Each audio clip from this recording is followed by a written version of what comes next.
on, everybody? It's Evil Eddie, Steve, and Carrie. But you know what? It's October, guys. And you know what that means? Evil Eddie is on his shit again. And I'm already getting yelled at. Of course you're getting yelled at, you freaking idiot. I'm already getting yelled at right now. I can't believe it. So Steve, I'm gonna hand it over to you really quickly so I can check the audio and make sure everything's cool, because you're a freaking idiot. Because I'm but I also want to check things, and I want you to let everybody know about the biggest headline of the week, what people can expect, and then I'm gonna come in with a little something, and Carrie also has something to say, and I also have something to say to you, Carrie. You do? Yeah, and I actually got something to say to you too, Steve. Bring it. All right, what's up, fam? We're back. Another episode of Combat Deviants. You know, I'm Steve. That's Eddie. He's in the shit box today. We got Carrie down the bottom.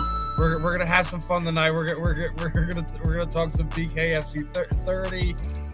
Ben Rothwell most certainly put the heavyweight division on notice with a 19-second stoppage of our boy Bobo O'Bannon. You know, we're going to be joined by two BYB 12 contestants. They're going to be fighting in London. You got Jamie Driver, and you also got Stanlee Wilson, who will be joining us in the second hour. We'll be talking some fight night. Miss Dern and Yen went at it this past weekend, so that was we're gonna have to touch on that one a little bit. That was excluded from fans and media. Very interesting move, to say the least. But you know, you also had some other things going on. Obviously, DC and Diaz have been trading words on social media and things of that nature. So, you know. It's interesting, you know. I know I'm pumped for my local team sports. You know, we're killing it over here. Phillies with the comeback win today. Gotta love it. My Eagles are killing it, so it's a good time. What about you guys? How excited are you for tonight? And how was your guys' past week? Steve, my mind is working like popcorn with MMA news, like yours right now, because it's like, where do I start, right?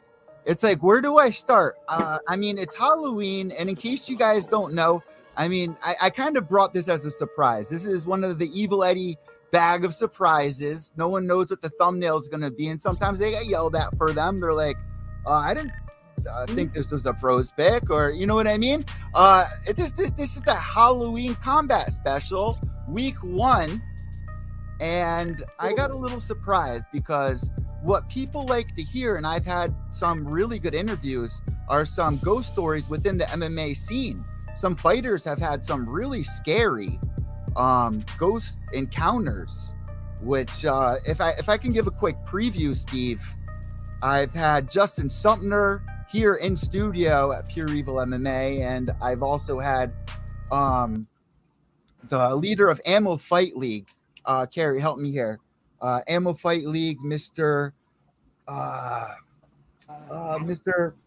Bill Vigil, and he came here. And I don't know if you guys follow the Haunted Collector, but he bought an antique clock, and at the time he was drinking a lot and thought his bed was shaken from the shakes, but no, his clock was haunted, and had to call in the Haunted Collector. So I'm hoping we get stories like that, but there's nothing that will top this. And if it does, Combat Deviants ghost specials will become a thing, because this story that Justin Sumner said would scare any ghost. He said even like the afterlife or like ghosts and stuff. Oh, like no, ghosts don't. No, nothing creepy has ever happened to you? You mean some creepy stuff. Like what? Like something that you just can't explain?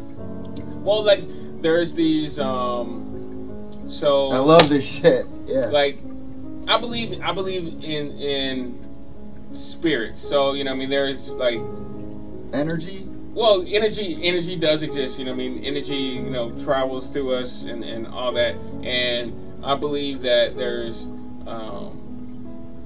evil spirits around us, no matter what. And I believe, like a lot of people that or hosts, a lot of people believe like when you die, you can either be a ghost or you go to heaven or all this stuff. And I believe when you're dead, and your soul goes back to your creator. But stardust, yeah.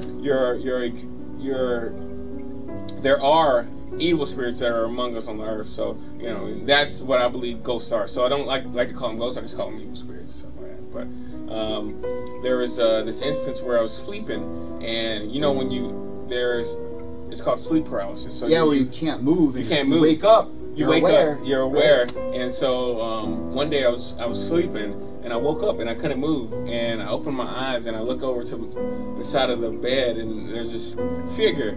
I couldn't see anything except the eyes. The eyes were yellow, and I was like, "Get out of here!" And then it left. And then my fiance was like, "What are you doing?" I was like, "Oh, there's something over there." And then I just went back to sleep. You're sick, dude. What do you mean you just went back to sleep? Oh, I would have been out of the house. Well, you know what I mean? Like I don't. Spirits don't really mess with me. Just because I'm not really afraid of it, you know what I mean? Because how long were you stuck? Like, it's only about like maybe 15, 20 seconds. That's a long time, though. That's well, yeah, I mean, like it's a long time. It's definitely a long time to be paralyzed. But yeah, you mean. Nothing ever again happened after that. Just that one. Just that one time. It's like, oh shit, this dude practices BJJ. Like, he's like, I'm out of here. He trains at FAA. I'm out. But yeah, that's. I had another instance like that. It was like same place. No, it was back when I was in college. I was sleeping, and I was like, you have a dream and then you actually move. You know what I mean? Like, you're just, like you're falling and you're falling. Well, like I was like had a dream that I was reaching out to my brother's hand, and then I was like, my hand was out there, and I actually felt like something grabbed my hand, and then I opened my eyes, and there's a figure in there, and then I was like, what's the... Well, like, see, that was the first time I experienced that, so I was like kind of freaked out.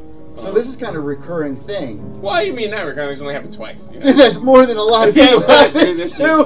Like one more time, and then it's like something's done. Yeah. Then you got to get to this the bottom. But usually, like when stuff like that happens, it goes back to someone's childhood or something like that. Like you don't have any memories, like because like I think that was like the most haunting time when I was a kid because you watch like Are You Afraid of the Dark and shit like that. Like, well, like, see, I think you're more, like kids are more susceptible to thoughts. So you know what I mean? Like you watching a movie like that and then hearing something and then you're like, oh, did I see something? So I think kids' minds are more susceptible to it. But you know what I mean? He said he saw two yellow eyes in the corner, right, of his bedroom.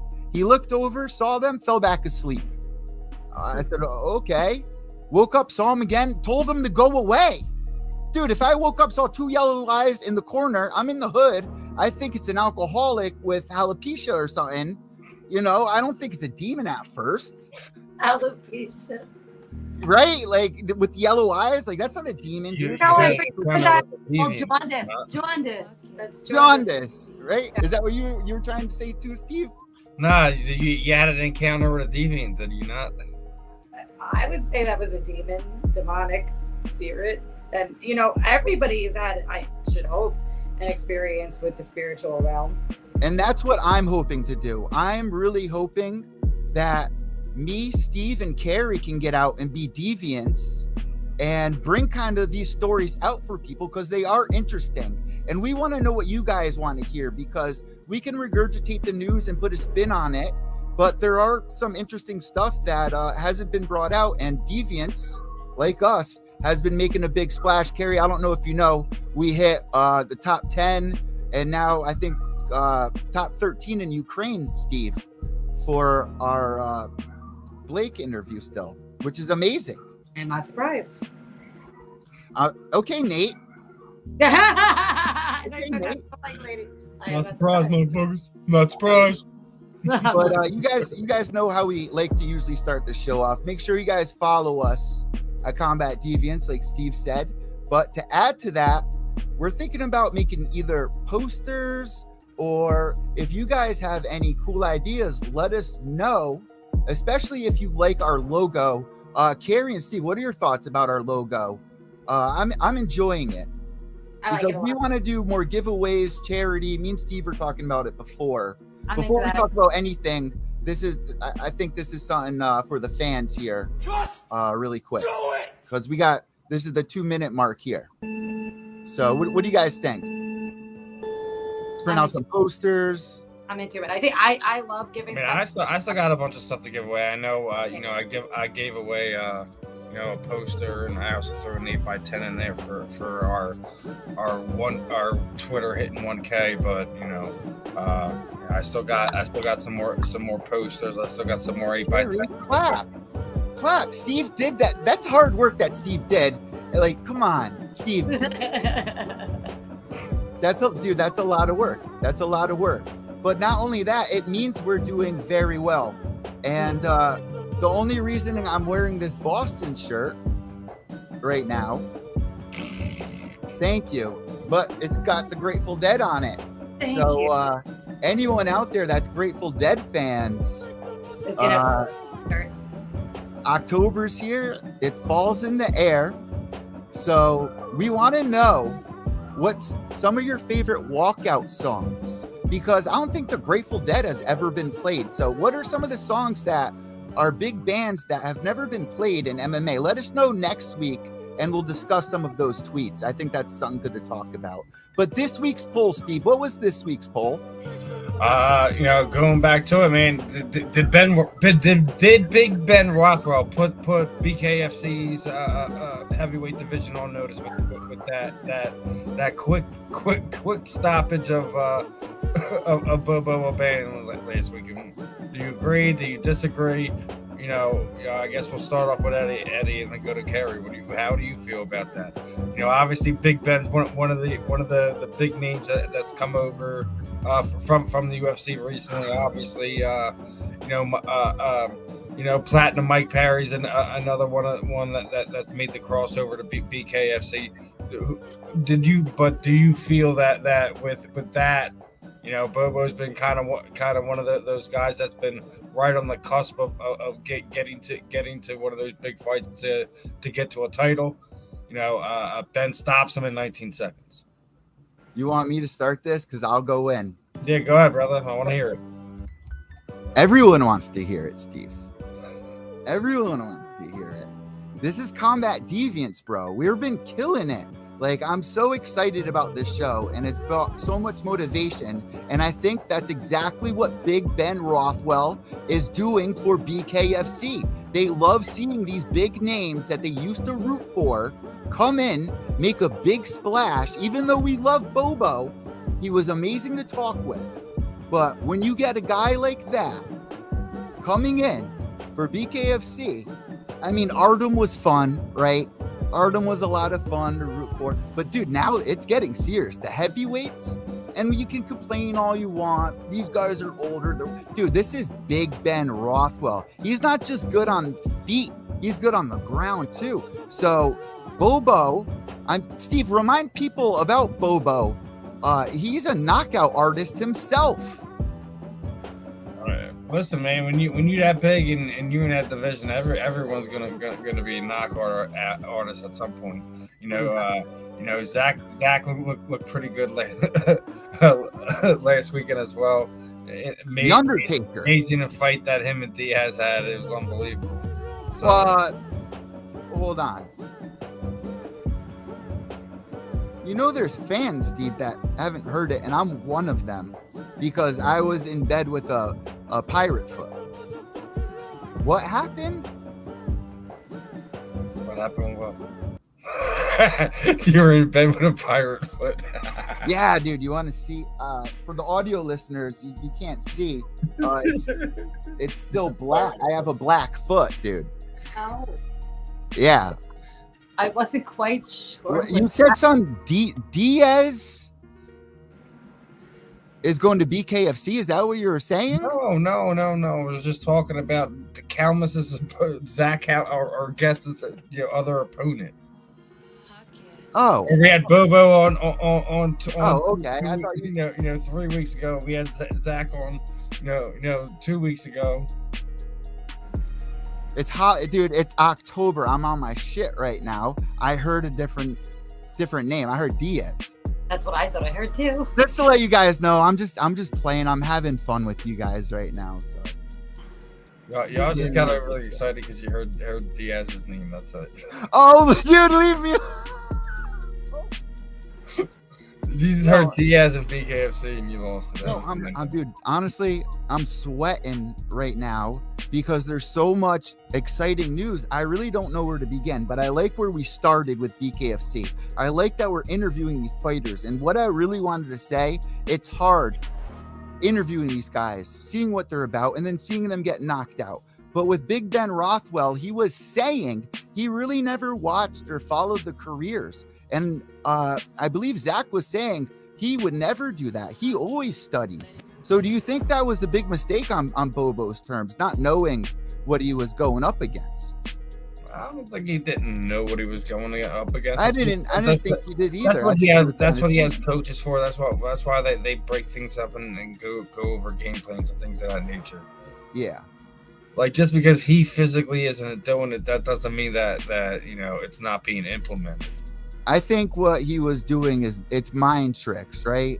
In a way, like, and yeah, you know, exactly, like, you know, basically like what Kevin Holland did to us this past week. He thought he was pulling a Conor McGregor part 2. Does that show fear? That he was retired, that he was done, this, that, and the third, and you know, has another interview sitting there reaffirming that he's retired, and the next morning, oh, he's fighting Stephen Wonderboy Thompson. Gotcha. So, like, does that show fear though? I mean, I went to sociology. I've taken a bunch of LSD. I don't think Bobo's scared of anything, man. He already said it, man. Like he's like I'll fight anyone, anywhere. You know, I'll do. He's a real dude. I'll go and do WWE. You know, I'll fight both of the Paul brothers. Like, let's have some fun. Like, listen, he's just. Oh no, he didn't say he'd fight both of the Paul brothers, the Paul sisters. Oh no, you're right. You're right. Yeah. I'm sorry. I misquoted Bobo. You're correct. Oh my God, we've been having so much fun. It's only episode 6, guys. Come on. But what do you think, Kara? Do you think Big Ben's put BKFC's heavyweight division on notice with that one? Let's go to Carrie. I would say absolutely yes. Even walking in, you know, to bare knuckle, you're talking about Ben Rothwell walking in alone is, as Eddie says, making a splash. I was literally thinking those words as you said it. I'm like, I was just gonna say that, but I mean, yeah, how much better can you get? Going in there, getting a knockout, and again, I don't get surprised by that stuff. You're taking away some amazing weapons from people, but you're really, you know, concentrating on 2. And he's a big guy. They both are, but Ben Rothwell has always had knockout power. So I'm definitely not surprised, and I'm really excited for him. And I definitely think with a name like that and who he is, they're definitely going to be lining him up for big fights. I would. So with BKFC, right? A lot of things have been changing, right? They're going over to London. I really want them to come, like, Steve, do you think they would go to Mohegan? Because Mohegan, they kind of switch rules, but would they do that with bare knuckle? I know they do it with MMA and stuff. Like, I mean, like, obviously, what are my chances? Bare knuckle isn't 100% legalized through 50 states and everything like that. So exactly, like, they're still putting it on where they can, and you know, I don't think they're still doing themselves any favors with some of the bookings they're doing. They're repeatedly trying to get Melvin Gillard in cards over the last year and a half, and they've been continually turned down for medical reasons. You just have to be careful sometimes, like where you're gonna do it, and yeah. I'm not 100% sure how the wording is with you know, with Connecticut up there, and I know DJ Penn Gents Pulver fucking what 15 years ago or something anymore. You know, Lion Fight used to come up here all the time, and then something happened. Carrie, you were, or no, you didn't go to Lion Fight, but you know, I haven't heard much from Lion Fight at all, really. What I'm trying to get at is I would like to go cover some BKFC. I would like to get down there. Steve, I know you would as well. Yeah. They got some exciting cards coming up. You know, Even BYB has another exciting one coming up. They just, I think, announced their BYB 13 card should be back down there in Miami. So listen, there's a lot of stuff going on with bare knuckle. I know a lot of fans are down. Oh, no UFC this weekend. The casuals are ho-humming it and bumming it, but there's always plenty to talk about in combat sports and things of that nature. So, all right, guys, we're going to get back into a lot of MMA news. I'm going to bring in our next guest, Jamie Driver. I'm going to let Stephen Carey talk with Jamie for just 2 minutes while I set up a bunch of banners. And I have a big surprise like I had last week for you. Editing his nonsense on his BS. Let's do it. Let's get Jamie in here. Yeah, let's do it. Here we go. Here's Jamie. Oh, what's up, my friend? How we doing tonight, Jamie? Hey, what's going on? How are you? We're having a blast over here in Combat TV. It's Eddie brought you in here, so obviously, first time, long time. Me and Jamie go way back. Actually, I remember. What was it, 2016, Daniel Gracie's gym? Oh man, that long ago, huh? Yeah, it's been a while. Jamie, you forgot me? I love Dude, hey. It's Evil Eddie over here. How are you? I'm doing good. I'm doing all right. Oh man, yeah, we're gonna have a blast tonight. Last time, me and Jamie were catching it up. She was still what they called you back then, the Cookie Monster. Oh yeah. Oh, wow, that's a long time ago. That's the original fight name. I've had so many. We spoke about that back in the day. So tell us how we made that transformation from the Cookie Monster to the Red Queen. Growth. There's a lot of growth there from the Cookie Monster in my amateur days to the Red Queen. Now I'm a pro and I'm actually legitimately kicking some damn ass. I gotta ask you something too. Now your last BYB fight, you won by verbal submission. Isn't that's probably the worst way to go at it if you're on the other side of it, verbal submission?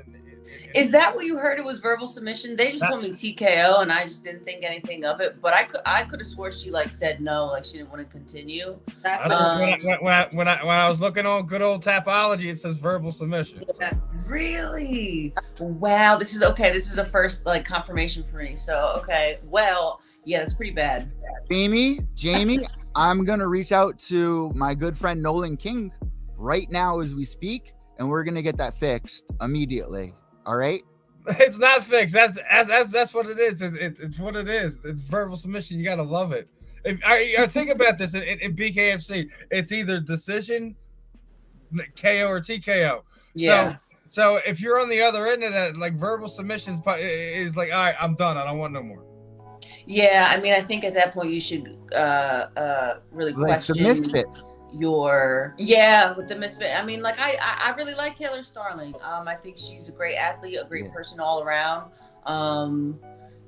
You just got to look at your choices. You got to look at your life and, look at what you really want to do. I think Taylor can come back. I think anybody can come back in this sport, but you got to get your mind completely right. That's a mindset that you don't want to be in if you want to quit in that moment. And Christine's she's been on another level the past few years too. Oh, she's a monster. I mean, she to me, she is the queen of bare knuckle, without a doubt. I already said there's only one blemish. Obviously, she's very passionate about that. She doesn't believe she lost that fight in the first place, but she's definitely a different animal. She is the queen of BKFC right now. Obviously, we have to see how far that goes. I'm hearing rumors now that she might be going down to 115 to go collect another belt.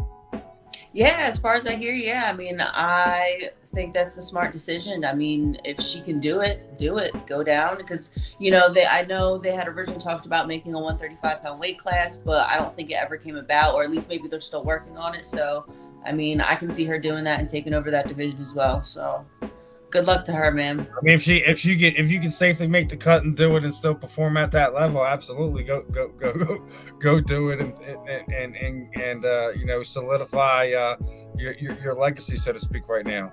Oh yeah, absolutely. As long as you're doing it healthy, man. Like that's a lot of fighters kind of like kill themselves still to this day. Which, at this point in my career, I'm getting a little older. Like you got to do everything the healthy, right way. You got to, it feels good for your body. So hopefully, I hope she can do it. I can see her doing it and pulling it off. Now, and speaking of some of the bigger fighters, Cyborg just had her boxing debut. Did you happen to catch that? I didn't watch it, but I did see that she did fight and she won a decision, I think, correct? Yeah. Yeah. I mean, what more power to her? I mean, we're the day and age we can actually go from sport to sport. We can kind of transition to all of them. So I think that's pretty awesome. I love it. I think it's great to see, some of these stars being able to kind of tip their hands in boxing, go back to MMA. Et cetera, et cetera. We've seen what Feldman did with MVP and Platinum Mike Perry over there, over in the UK when they were just over there, the last month. When you're able to kind of get those things, when you're able to get some of those guys to kind of cross over to MMA where they're already a big star and already do that, I think it's great for everybody that they're in that position.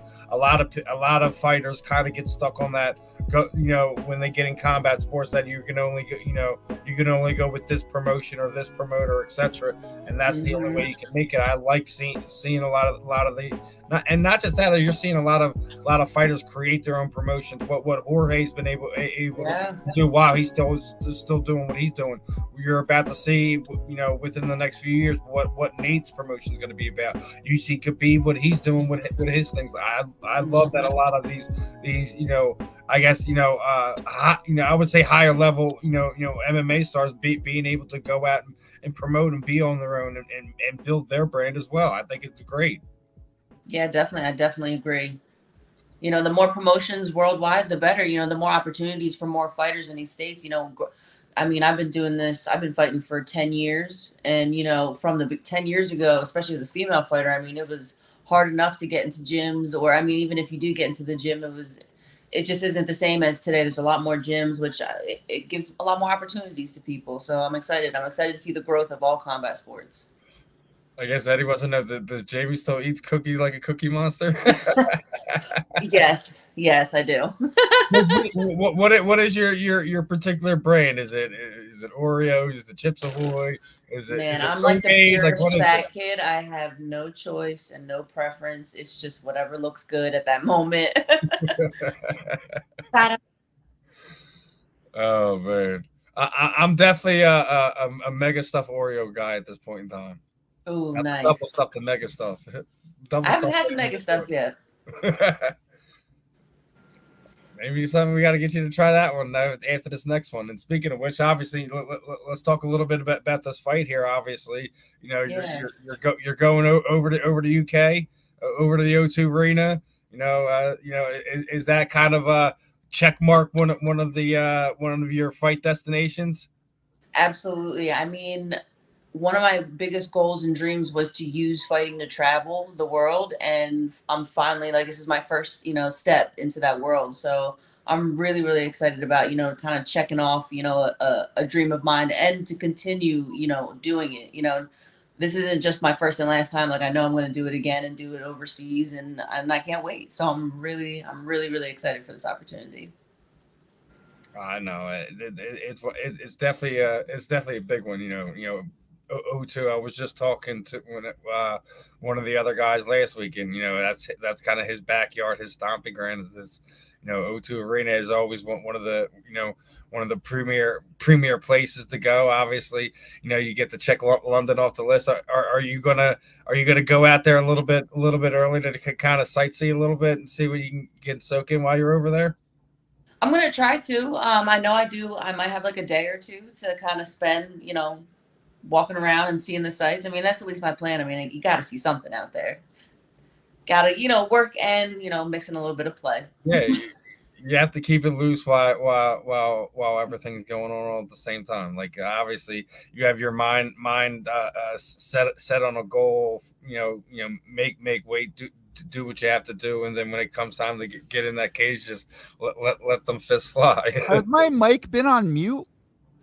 You Yeah, trying I to think talk? you might have been. I've been This trying to talk this the whole whole time, time. you idiot. See, this is what I'm saying. This is why you're in the shit house, bro. He muted No, I himself. was trying to say before Steve was saying, "Oh, so you're going over to the UK." I was about to say, so the reason I put this question up, I was about to say, you're going over to the UK. Have you tried any international cookies? And then Steve said that, and then I was like, all right, good segue. And then I was trying to say it, my mic was still on mute, and then I tried to say it again. My mic was, and I was like, what's going on? You're a goofball, dude. I thought I was a flipping idiot, Bro. October, I'm on my shit right now, bro. Oh man. And speaking of which, obviously you're gonna get back in time for Halloween. You have any plans for that? You know, you getting into anything? Any parties? What are you doing? No, I'm pretty low key now. Parties, nah. I mean, maybe a haunted house or something like that. Other than that, I mean, probably just resting up and just Jamie, hopefully no injuries and just get back to business. You're the party. You're the party. She's the party. I am the party now. You're on the show right now. If you don't realize it, the only reason why you're on our show right now, this is our party, and we brought you here because you're exciting. You are the party. Thanks, man. And by the way, so I'm about to go to barber school. I see the hair, right? It's red. I dyed my hair purple, and I don't know how to get it curly. Like, how do you guys get like girl hair curly? Do you got to get it wet and scrunch it? What do I got to do? I mean, what kind of hair do you have? Implant. Like, is it straight? Like, is it wavy? No, it's Italian. It's Italian. It's on my head right now. You can see it. I know, but I can't really see you, dog. I can't really see your hair that well. I mean, you gotta get up in there for me. You gotta zoom in. Yeah. I'm losing that much hair. No, I just can't really see you. I know what you're you had her on the large party. We got to put yourself at where she's at. I know. The poor people listen to the audio. I know. They're like, what the fuck is this? But yeah, I mean, either wet it and scrunch it with a little bit of gel, or I mean, might got to hit it with a little hair curler. I don't know, or get a perm. I give you guys a lot of credit because what you guys go through with what you have to do with your hair before fights is absolutely insane. Like, it must cost so much money to do. The braids, or just like doing the braids, and just not like getting in your face and distracting you. Yeah. A lot of I credit. guess I've just been doing it for so long. I don't really pay attention. I did my hair for my last fight myself. I just don't even care. Like, you just get used to it. It's like, I just put it back, just make sure it's not going to get in the way. And if it does, it doesn't matter. You got to keep fighting anyway. Yeah. Jamie, what brand do you use for your red? I use Pravana Vivids. Okay. All right. Yeah. It's a brand, and I believe the Vivids is meant not to run into another color if you do it. So that's really good, because I was going to say, most people, you see a girl fighting and they have red running down their face. It's not blood. It's from the hair color if they have red. Yeah. Hair color. Very cool. And Thank you. I was going to say, I love your name, the Red Queen. I mean, that's like manifesting right there that you want to be the favorite in every fight. Pretty much. Yeah. I mean, I put my stamp on that. I'm definitely number one, and I'm coming for the belt. So love it. And what a better time to be in London. Everything's like opening up. Everything's great now over there. You'll be able to actually see things and do things. Traveling, was really crappy the last 6-7 months. And now, I know that fighters are allowed to come out of their hotel rooms. And I know with Invicta, they were stuck in the hotel and stuck in their rooms, and they couldn't do anything for quite a few fight cards. So great time for you to be able to go. I'm super excited for you. What would you guys like to see more with promotion? Like, if you guys are going over there, how like other companies, they do like meet and greets, and they have kind of like fan festivals. You guys are building such a roster. I could totally see you guys doing something like that. Would you like to see them do something special in regards to promoting it, because you guys are really building something special there, and I'm sure people would flock, especially in areas like that. Yeah. I mean, for all I know, they could be working on something. You know what I mean? Yeah. I'm just a fighter, so I don't know what their kind of plans of promoting. I mean, they've been promoting it. They got on the Stadium app where we're going to be streaming on there. Which is really, a really exciting move for them. And Yeah, I mean, I think as time goes on, they'll be able to promote and market things on a bigger scale. And, you know, I'm excited to be a part of it and grow with it. So, honestly, she's going for that belt, so she obviously wants to be a part of it. Yeah, man. How excited are you for that? Like obviously, you know, there's not just one belt gonna be up for grads. Steve, you're still on my question. BYB 12, I love you. How excited are you? You know, to be one of those first ones over there in the UK to be crowned, a female champion. You know, it's an amazing opportunity. It's exciting. You know, it's a little nerve-wracking. You know, it's a bigger stage, but you know, I was built for this, and I'm ready to. You know, I'm always ready to step up, and I always rise to the occasion. So, you know, it's just another step towards me getting the belt. Now, are you looking forward to, like you said, you know, they're doing all kinds of things. Are you looking forward to kind of, you know, being around and helping, you know, BYB and Jules and the people involved with the female side of things on build that female featherweight division up? Absolutely. I mean, it's almost like the beginning of women's MMA all over again. So it's like the beginning of bare knuckle, you know, and women's bare knuckle. So, and I feel like I'm kind of, you know, I'm going to be a pioneer for it. So, you know, I'm excited to grow, you know, the brand and the business, and then to hopefully bring more girls on that want to compete. You know, the more fighters that I talk to about bare knuckle, they think I'm absolutely insane. Like, they tell me they would never do it. But then all of a sudden I see them signing a fight contract to fight bare knuckle. So I'm like, I mean, never say never, you know what I mean? But yeah, you're starting to see a lot of the girls come over. I mean, obviously we've seen Paige do it. We've seen Rachel. What have we seen? You know, her feet, bro. I told everyone about that today after you told me, man. Everyone. I mean, like, I'm trying to get the girl on the couch to start taking pictures of her feet because she can make money.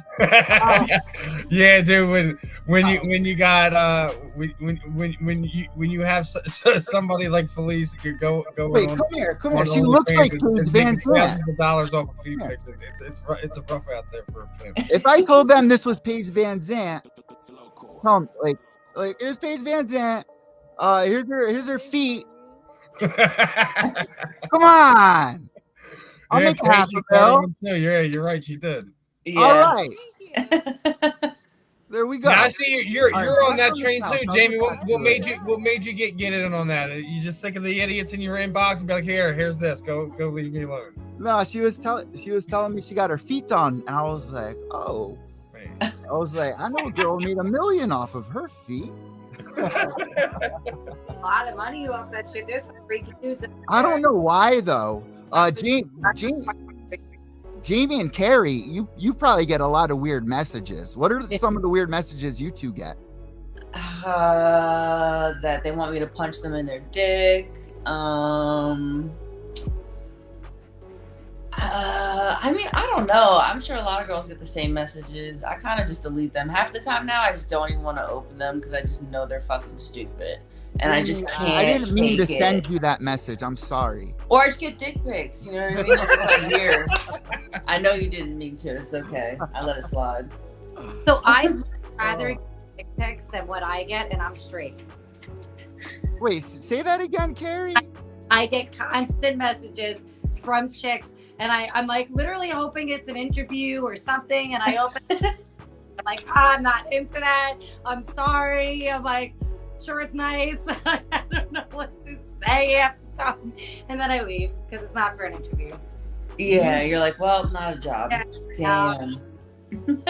Me and Steve get messages from people trying to get us to buy crypto all the time and stuff, or combat gear. Yeah, those are like the severe spam accounts. Yeah, the spam accounts are great. They're so annoying. I just want to get to know you. Yeah, read my profile. Otherwise, that's it. Or reading the riot act to me or something. Like people are crazy out there. Steve, I had to, bro. We get started at that. Had to. I had to, man. Jamie, what are your thoughts on pet rats? Because Yeah, because What are your thoughts? Eddie has.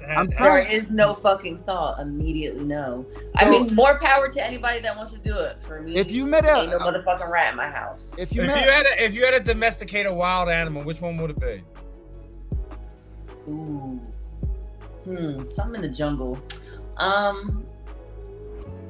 Maybe like a jaguar. I'm just a raccoon, so. A raccoon?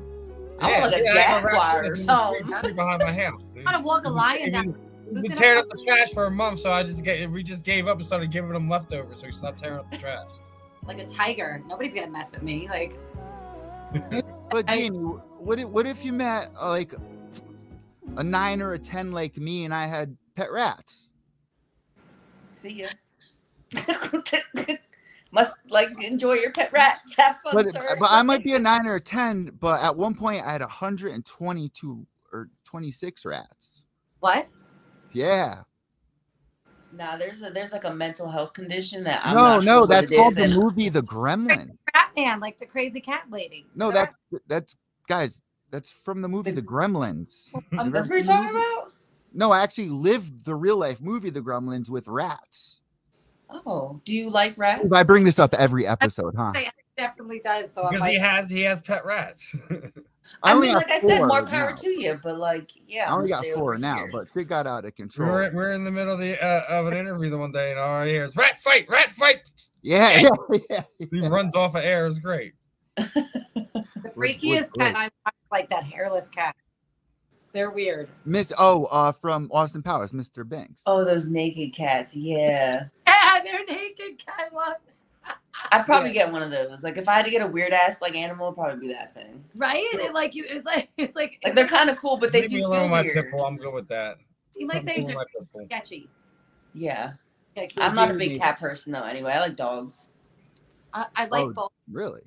Cats. Yeah, I'm also allergic to cats, so it's got to be like hypoallergenic, and I'm not going through all that. So I'm gonna get a dog. All right. So I see that you're wearing glasses. You wear contacts during fights. Does it affect you, or? I do wear contacts during fights because if I don't, I can't see for shit. And in the past, it has gotten in the way, but that was in MMA fights. So like, I got like my eyes poked or like swiped and shit like that. I mean, my last couple fights, I haven't had any issues. So why not? What's that? Like for people that don't understand the difference between an MMA glove and bare knuckle, why aren't people getting eye poked?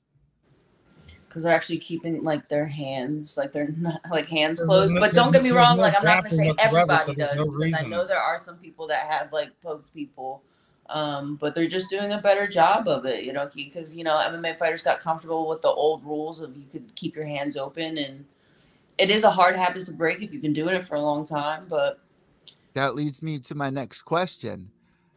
When you decided to do this, did you believe that you were going to get less damage in this sport than you would with doing another one, like mixed martial arts? Internally, not externally. Say, I think more outward, like exactly. Like, co-parents might get more fucked up. Not does that bother you as a girl, though? What's that? Does that bother you as a girl? No. If it bothered me, I wouldn't be doing this shit. Well, you're gorgeous you're gorgeous either way.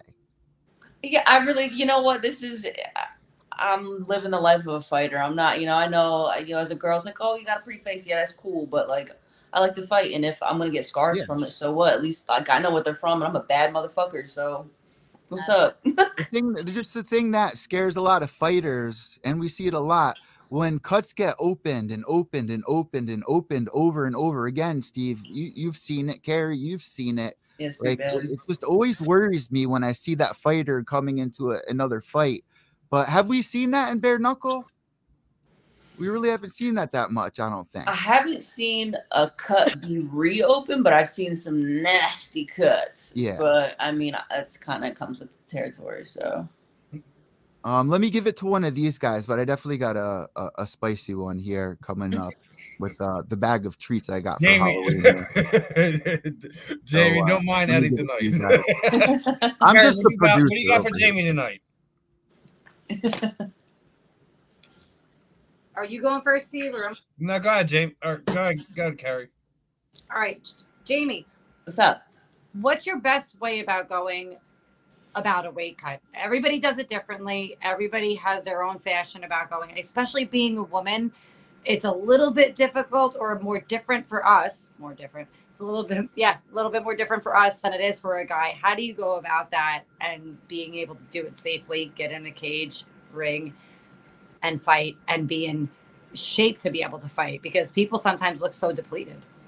Yeah, I think that's a huge part of diet, what you're consuming, like that helps, with your water weight and shedding that off. I mean, I've been doing this for so long that I've had a lot of trials and a lot of errors in the weight cutting, area. And my last 2 fight camps have honestly been great. My last weight cut, I actually had to cut 8 pounds of water, super fast, easy. So it's probably going to be pretty much the same way I do it this next time. I just suited up, shadow boxed for 30 minutes, and then I got into 2 hot baths and went underneath the covers, and that was it. 20 minutes later, that was the end of it. So it was like a total of an hour and a half. But I eat pretty freaking clean. I drink a lot of water and I train really hard. So I think a lot of people either do too much or don't do enough, Absolutely. You got it down to a science. Kinda, yeah. You do it for so long, and once you figure it out, that you just keep doing it that way. If it ain't broken, don't fucking fix it. You're right, weight class, and like Jamie was saying, when you diet right, when you train right, when you do, I guess the 3 main things properly, it shouldn't be more. You shouldn't have to cut more than it should be less than 10 pounds. Like especially if you're a female fighter, you don't want to have to cut more than 10 pounds to go into a fight. That's where you really run into problems. So you see where some of the stuff like I used to talk to some guys and they're like, oh, I'll cut 30 pounds in 2 days. I'm like, you're out of your fucking mind. What are you doing? Yeah, like don't get me wrong. I think the most I cut was 18 pounds. And it was the most terrible I've ever looked. It was just terrible. I mean, I'm like shaking on the scale. I had to weigh in naked, like the whole thing. And I'm like, dude, I'm not, and that was when I was like, all right, you got to get your shit together, So that kind of stuff. Yeah, if I have to cut more than, like you said, more than 10 pounds, more than 12, this camp, I have, I think, 10 pounds to go. So, I have another, week and some change. So I'm good. It'll be a piece of cake. Jamie? What's up? I'm going to make you have a statement to all media members out there. What is one question you really don't want to be ever asked anymore, that you're just so tired of being asked? Oh, God, there's so many. I know. Like, she's like, wait, I have a list. Give me a minute. Oh, yeah, I know. That's why I always try to spice things up. You know what I mean? Like, I got to pick one to never be asked again.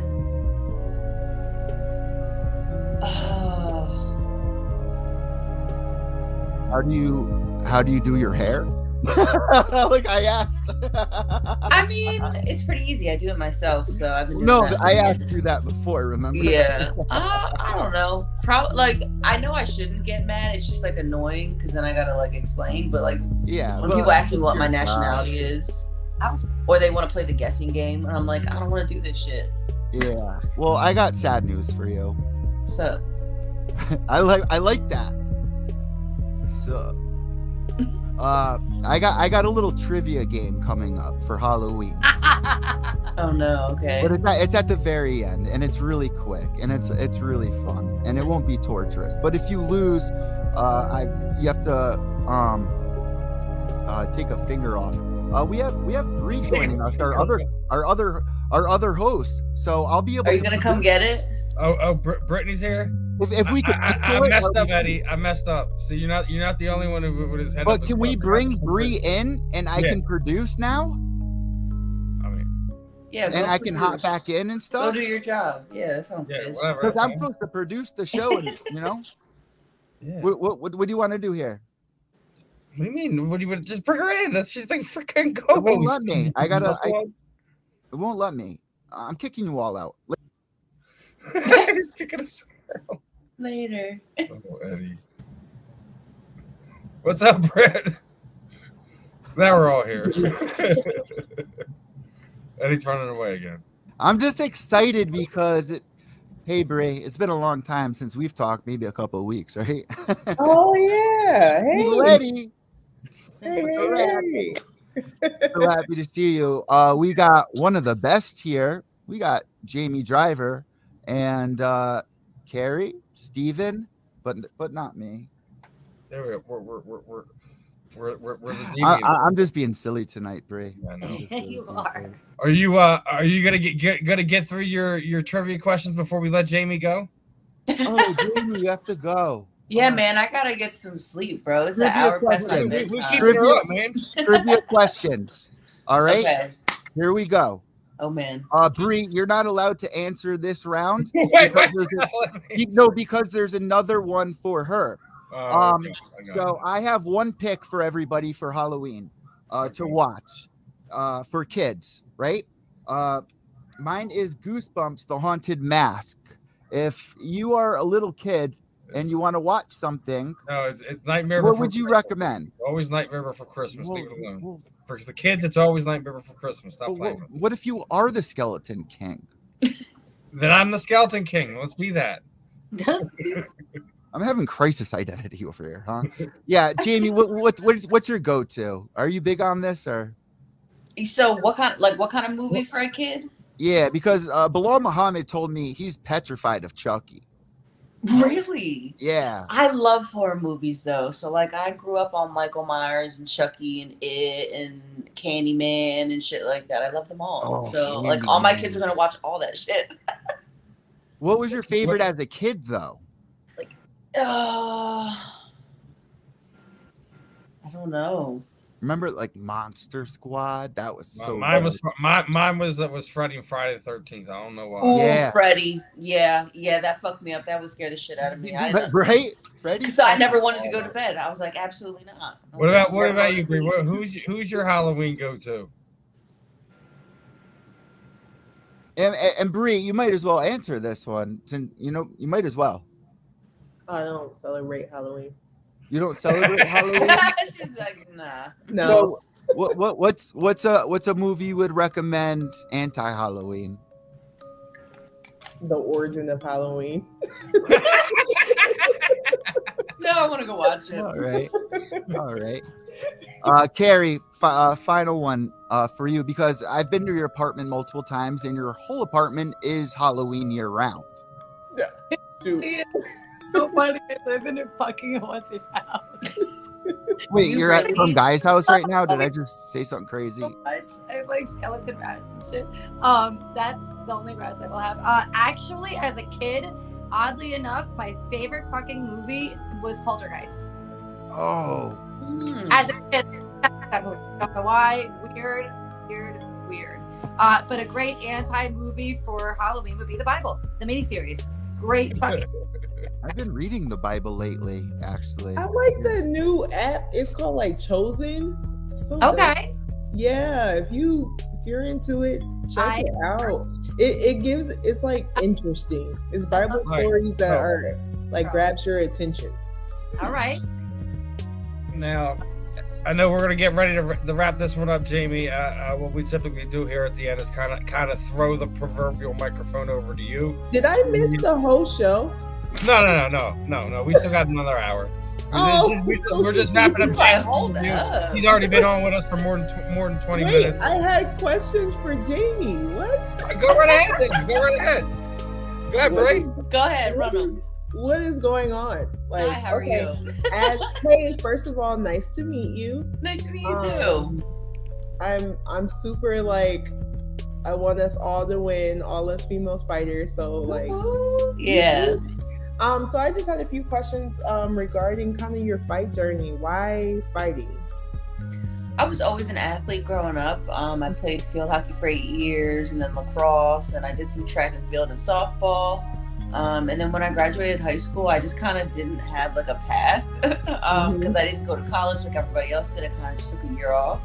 And then I met someone, and he trained MMA and did jiu-jitsu and stuff. And so I just came to a gym in Philly. And it just all took off from there. I was like 20 years old, and then I had my first amateur fight at 21, and I never stopped.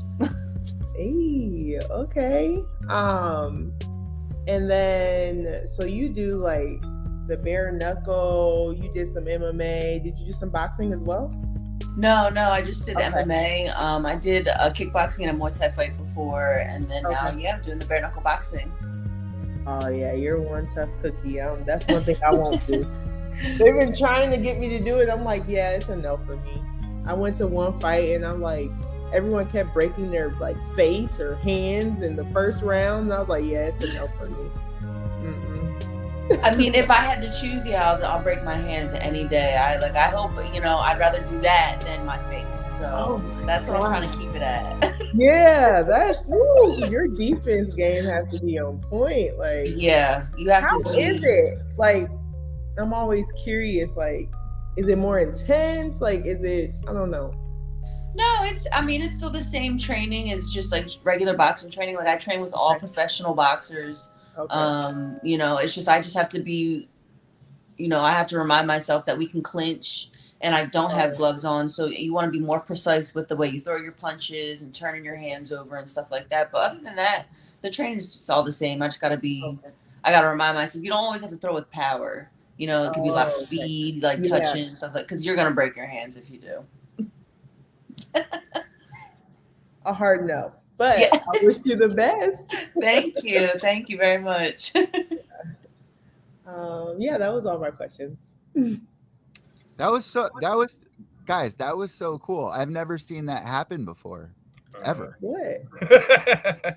You just being like, Jamie, what's up? What are you doing tonight? It's nice to meet you. That was actually really cool. I've done a lot of interviews. Very personable. I think that's why, I don't know, like two fighters being so nice to each other is really. Are you shocked? I mean, we have to. I mean, not that her and I've ever trained together before, but like we train with fighters all the time. Like we know how to talk to each other. Yeah, I mean, I guess we're not like total apes and want to fight each other all the time. I know, the whole time. Guys are just the only ones that do that. Yeah, I always scratch and throw things at each other. Yeah, like you're a fighter. Like what? We all can win. There's all spaces or different weight class. I'm a heavyweight. Yeah, I mean, like especially if we're never gonna fight each other, like who cares? Like I wish you the best. And exactly. Leave the door open for me to succeed. Like. That's pretty much it. And if we can, we cross train. We cross train or whatever. Yeah, let's get some work. Yeah, like I don't know. I'm not a hater. I want everybody to win, but I know it's not. I'm the same way. Like even with what you do, like I want other people who have other shows, not just like combat sports shows, but whatever. I always want to see everyone who does content and basically doing basically personal brand building. I want to see everyone to succeed doing all that. Let's be honest. Like this is hard. Like this sport is hard. It's hard to build your brand. It's hard to get fights. Yeah. Everything is hard about it, and it's all mental. So like, what if we could just like unite and like, hey, what if we start our own shit? Thank you. Like the more support you provide for each other, the more you're gonna grow. You know what I mean? In all aspects. But it's like people want to be difficult as shit. That's what I'm saying. Like my goal is like that would be super dope if mega stars in female like combat sports. Let's put our money together. Start a promotion company. Start our own fights. Yeah. I mean, hey, we're talking about it now. Ball started saying, "I'm gonna build my own brand." She's been doing just that. Build my own. Look, I'm not asking to sit at your table. I'm building my own table. That's how I feel. Yeah. Well, I love to hear it. But it was nice to meet you. I'll follow you on Instagram and stuff.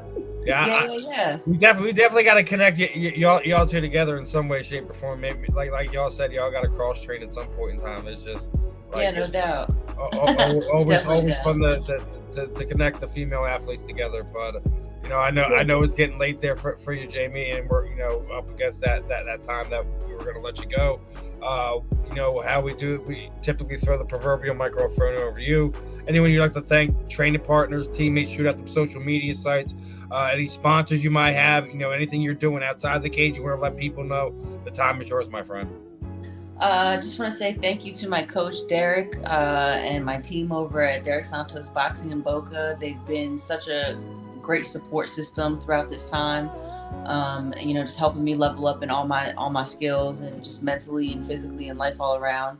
Obviously want to say thank you to my family. You know, they're my why, my reason. My mom and dad are the reason why I keep doing this crazy shit, you know, and I love them for supporting me through it, all the ups and downs. And, you know, again, I just want to thank all my, you know, sponsors, Combat Kings TV, Dope Desserts, Smoke Time Shop, Quality Drywall, you know, and I know there's another one. I'm sorry. Don't hate me. I'm forgetting right now, but, yeah, just, you know, I just want to thank everybody that's, you know, no matter what, through that knows me personally or who doesn't know me on my journey at all. Just thank you for supporting me, and, you know, tune in October 16th on the Stadium app, London, BYB. You're going to see me beat another bitch down.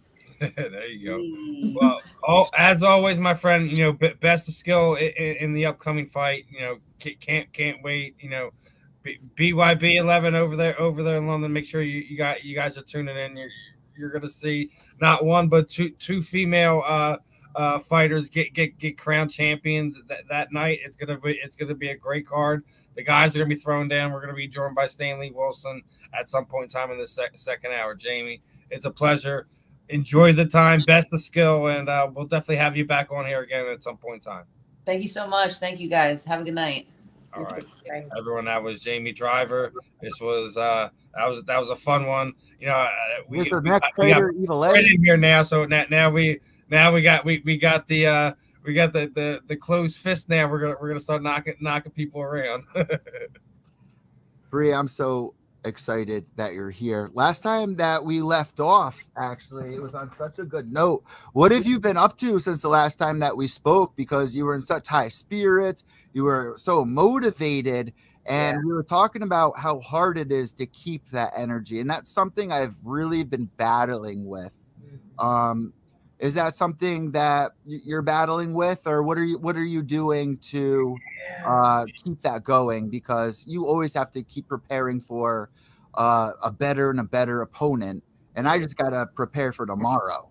You know. Yeah. So what are you doing? Man, that's a good topic. I actually been struggling, if I'm being honest, because always be honest. Yes. Had my pro debut set, trained 3 hard months for it, and then fight got pulled. So speak more on that for people that don't know. What did you show up there and it got pulled? It got pulled the day before the fight. So always the worst. Yeah, and it happens way too often. Yeah. I don't know. A lot of things happen. Yeah, always does. But honestly, I think that we need to put more emphasis and put more effort into matchmaking for female fighters instead of just saying, "Oh, it's too hard. I'm not even going to try."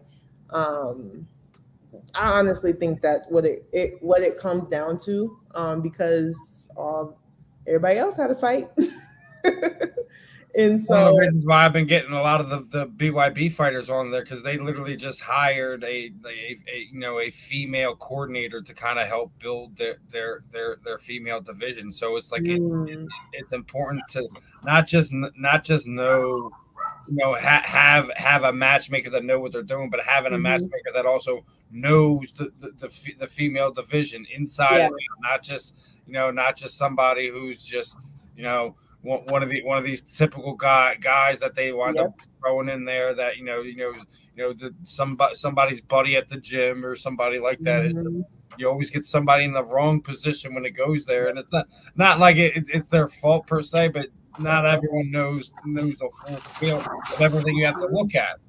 And it's one of the things, like you're the one that's getting the brunt of it a lot of times, because you're having to prepare for this fight, prepare for that fight, and it's just consistently having the rug pulled out from underneath you. I know that's a really hard thing, getting so close to being there, and it's just that's a big mental drain.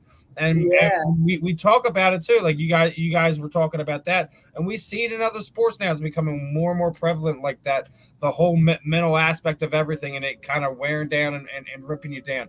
We see it here in Philadelphia. Lane Johnson literally took 3 weeks off from football this pay, you know, not the current season we're in, but last year, because he was just having a rough go of it, and he knew that, you know, he had to get his mind right. He came back and since you know, he still, I think at this time he still hasn't given up a sack in 2 years or anything like that. But like, it's like we still all battle. It doesn't matter if you're a top level athlete or you're everyday Joes like you know, me, Eddie, and Carrie over here. Like it weighs on all of us to some point in time.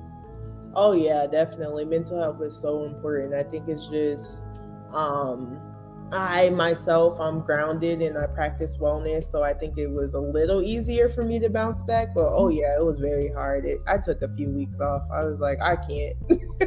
I can't deal. Like, this sport is too much sometimes. I know what you do. It's too much. It's like I can't.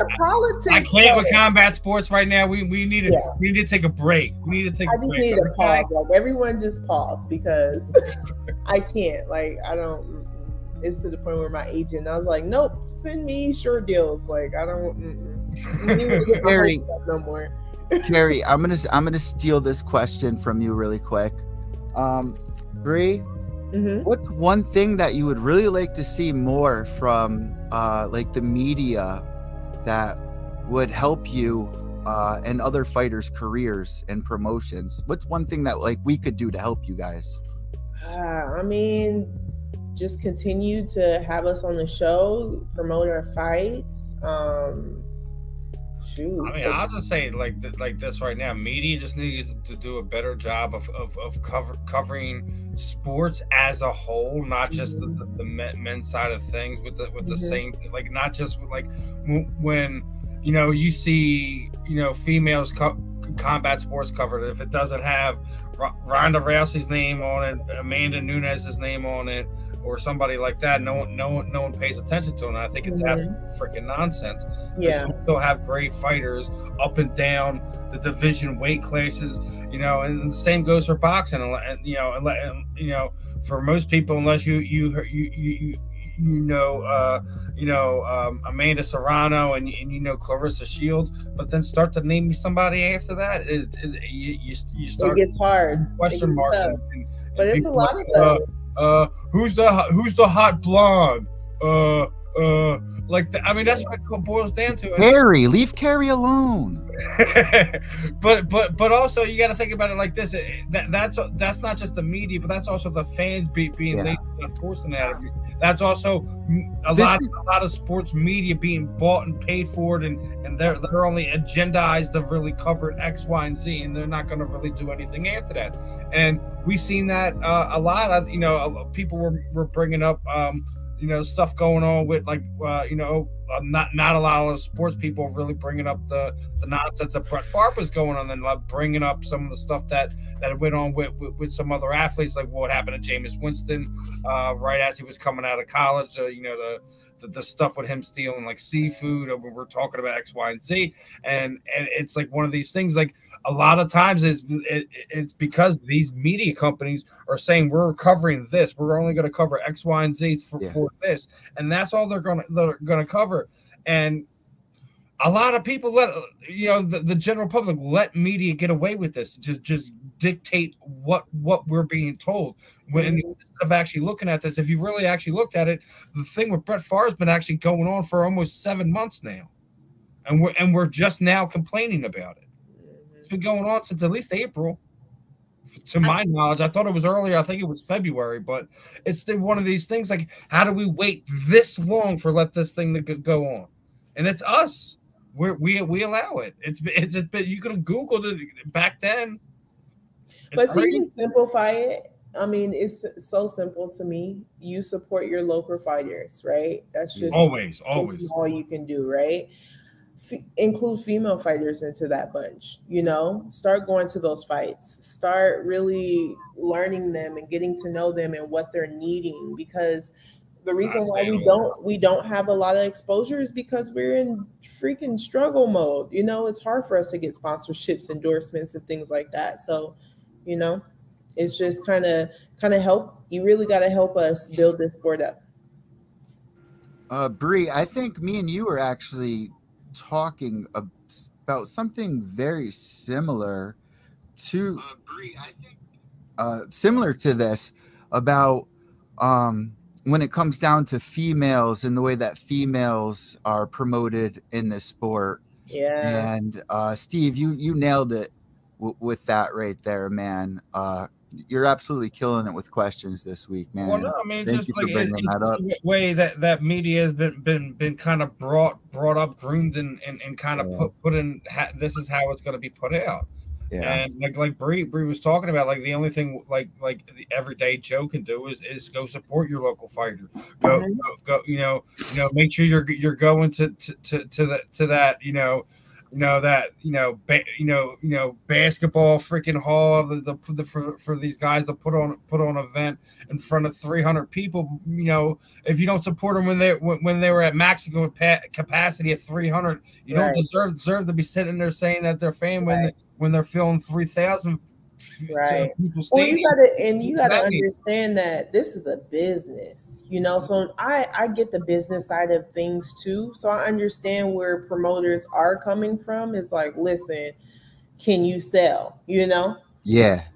And so that's where it boils down to support. Like, no, that's when I was busting my butt. That's what hurt my feelings. Selling tickets, like hustling, like, how can I support you? Come to this fight. I need butts and seats, and I need you to buy my merch so they know why you're here. And then they put you on after the main event when everyone's gone sometimes. Right. Well, not me. I wasn't having it. So, but at the same time, what Steve's I was saying, like the bottom four. I was like, don't put me before everybody. Yeah. No, and there's another side of that too, Eddie, because like Bree's talking about, it's hard for them to kind of build up their brand and stuff like that. Yeah. And the other side of it is they only go after this specific type of fighter. Exactly. For sponsorships and things of that nature. It's really I think it's a lot harder for females to do a lot of things in combat sports because it's still on a slant. It's still not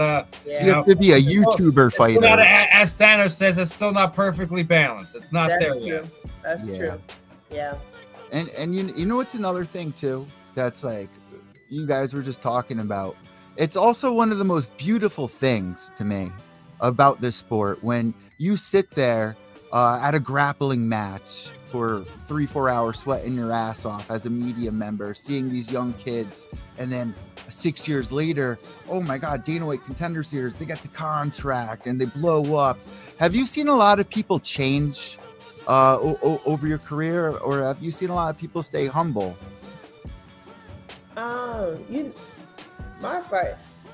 My camp, we're humble. We understand that. Who's your coach? Kendrick Lamar? No. Yeah. But I'm over there with Crawford and yeah. And so we stay hungry. Crawford, he's just as hungry as he was when he first started. So just being around that energy, we know that boxing is a dangerous sport. It only takes one punch for it to change your life or career. So we stay humble, and I think that we check each other. Like, bro, you tripping? Like, you know what I mean? Bro, so you tripping. Just being around good people that make sure that you're on that right path, because as soon as you get cocky, that's the downfall's coming right after that. Well, let me ask you this. I really don't mean to hog anybody here. It's hard for a lot of people, I've heard, when you see a fighter go in there and they lose and lose and lose, and they keep wanting to fight.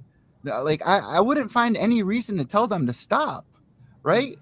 Like that's not up to, like who is that up to? Like, I don't know. It matters what level you're at, especially. I've been different about that. They're the one that says you have to stop. I'm not like, well, we can take it to the highest or mid tier or low tier, but if people want to compete, like, I've seen people at 50 getting out of the Army compete at local regional shows, as long as they pass medicals and stuff. Right. I mean, right, as long as they pass medicals at least, right? But if they're on a 13 fight losing not the fighter's streak, spirit, the fighter gonna always fight. you can pass the medical, but if you're on a huge losing streak, would you say something?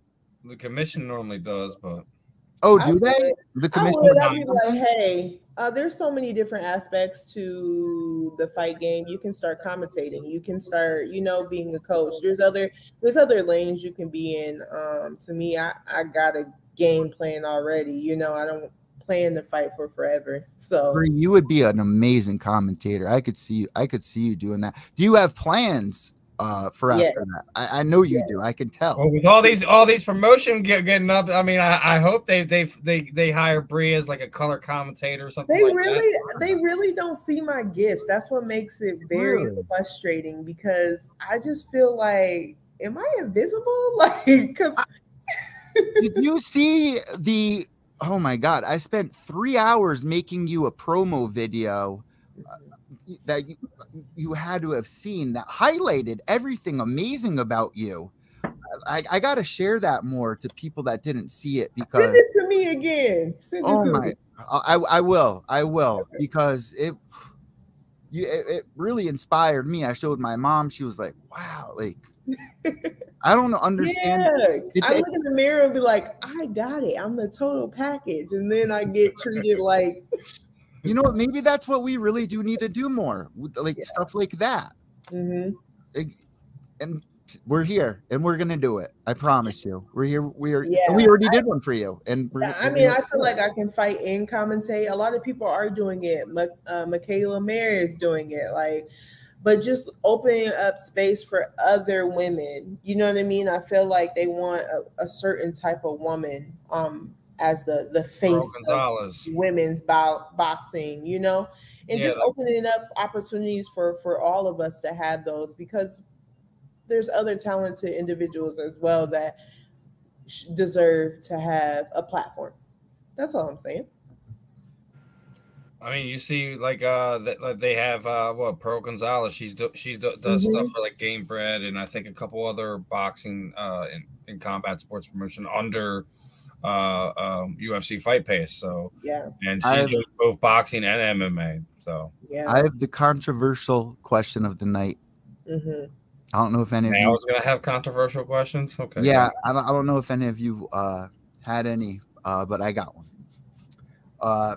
I see a lot of people on social media saying a lot of stuff, and remember Fallon Fox and all of that, and they argue about guys fighting girls inside of a cage where it's regulated, they know the opponent, and then you look back at the Jermaine Durandamy fight where she fights a guy and no one says anything. To me, I was like no rules. Like there's a problem. Wait.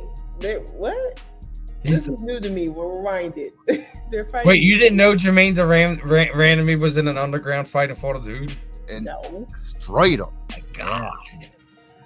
She won too, by the way. Yeah. Oh my gosh. And people aren't like, look at that she girl. Wasn't the only one, I think. No, it wasn't Eddie Gomes. Was it Gomes? Not Durandamy? No, it was Jermaine Durandamy. And me and you interviewed her and talked about her. And then we had a bunch of people calling in with different voices, but the same guy. Remember that? Oh, yeah. Before she fought Holly Holm for the championship for the UFC. Oh, wow. Yeah, so there were. Well, no, you had you had Casey O'Neill was trying to fight a troll. Was on social media. He was sitting there running his mouth and never showed up to go spar. So, I mean. Yeah. But it's not an odd thing to I mean, like when you're in the gym, like it doesn't matter. Like if Bree's going to go spar, it doesn't matter if it's a female or male. You know what I mean? It doesn't matter. Not sparring. People are complaining about matches where guys are fighting girls. Matches or like actual fights. Matches. I'm confused. I'm so confused. Are they sparring? Regulated matches with refs and everything where they know the opponent. Like BJJ matches or like fights? MMA fights. Where is this going on at, dude? Everywhere. You guys aren't.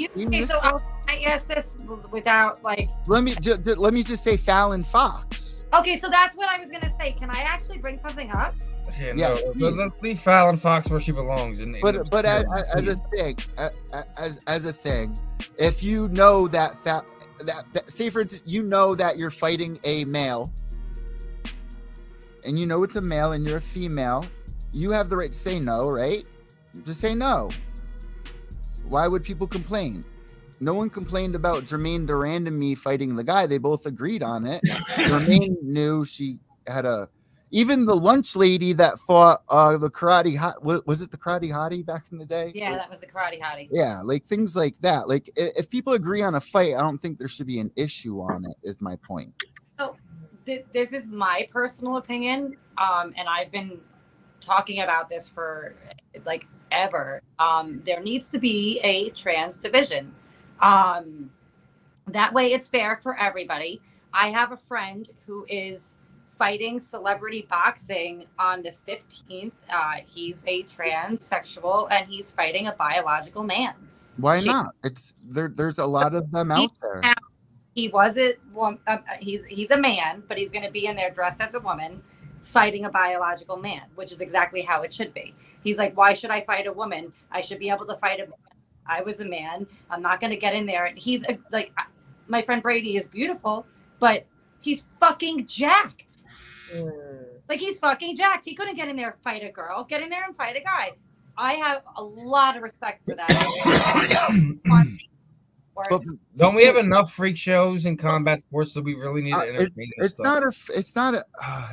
really not a freak show.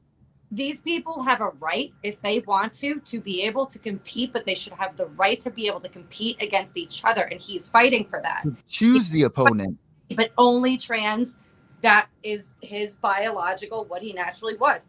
I fully support that. Him fighting a woman, I would not support it at all, whatsoever. Bree, what are your thoughts? Are you understanding the point of this? Yes, I was confused at first, but we're talking about transgender individuals. I wasn't even talking about transgender, but I'm just talking about if people agree to fight and the commission agrees. Obviously, there's going to be people that complain. Should it really be an issue? No. Listen, I spar guys all day, every day. But would I want a sanctioned fight with a man? No, they're naturally stronger. Literally, that's science. That's a matter of fact. That's not an opinion. They are stronger. Unless you're my little brother, who I beat the shit out of all the time when we were kids. And you know what? And he's stronger than most women, So yeah, his husband's stronger than me now. So that's what I'm saying. Like, it don't matter. So it's like, I agree with Carrie. I always said that there should be their own league and they can fight each other, because who am I to deny anyone to have the right to compete? I don't think that's fair. If they want to compete, they want to fight, but should I have to fight a man? No, I'm not going to. I'm sorry if I did offend anybody. I just really wanted to know people's opinions on that, Yeah, I'm with it there, but here's the thing. I don't think you're gonna run into enough to actually for them to go in their own division. So there's a lot. There's more than you think, because my friend Brady listed 5 guys, whatever, such a hard thing to go with, but 5 of them that he wants to fight in MMA. Wait, where's the event? What? If you get the information on the event, that's something I would like to cover. That's the showboat. I'm fucking going to that shit. So it's around us. Like, I want to see this shit. Steve does not want. Steve is about to pay us $50 each not to go cover this event. People going possibly. Dude, I might get out there in a dress. And if I've watched wrestling, I'll fucking go to this. Just saying. I mean, it's bad enough. People were actually paying money to go watch, what was it, the lingerie fight league? That was bad enough. Yeah, in Vegas. Bikini boxing. Yeah, Trap Gambino. My boy Trap Gambino was the judge out there. Awesome. Yeah. I hated that so much. I got another question for you here.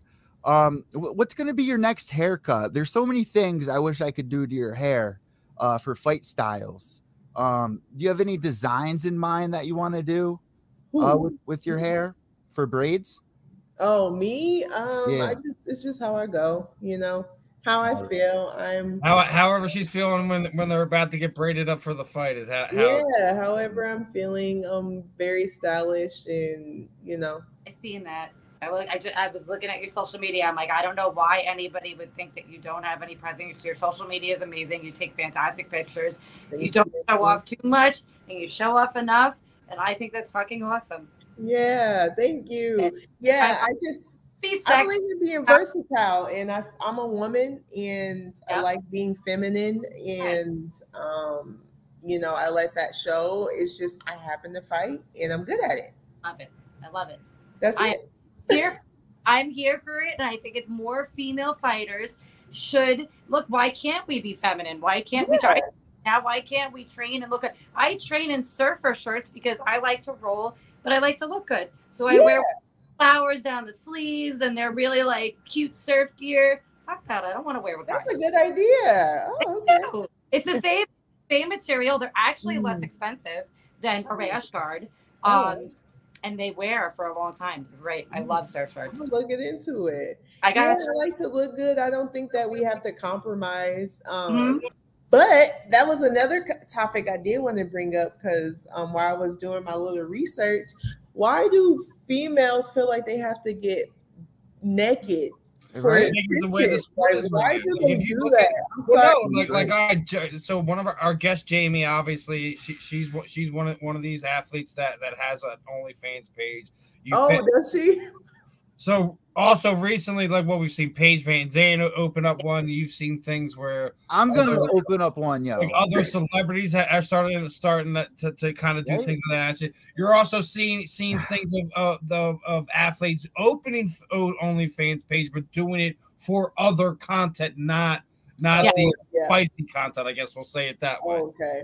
Like I think Chris Cyborg just signed a contract with OnlyFans to produce actual like MMA combat sports content.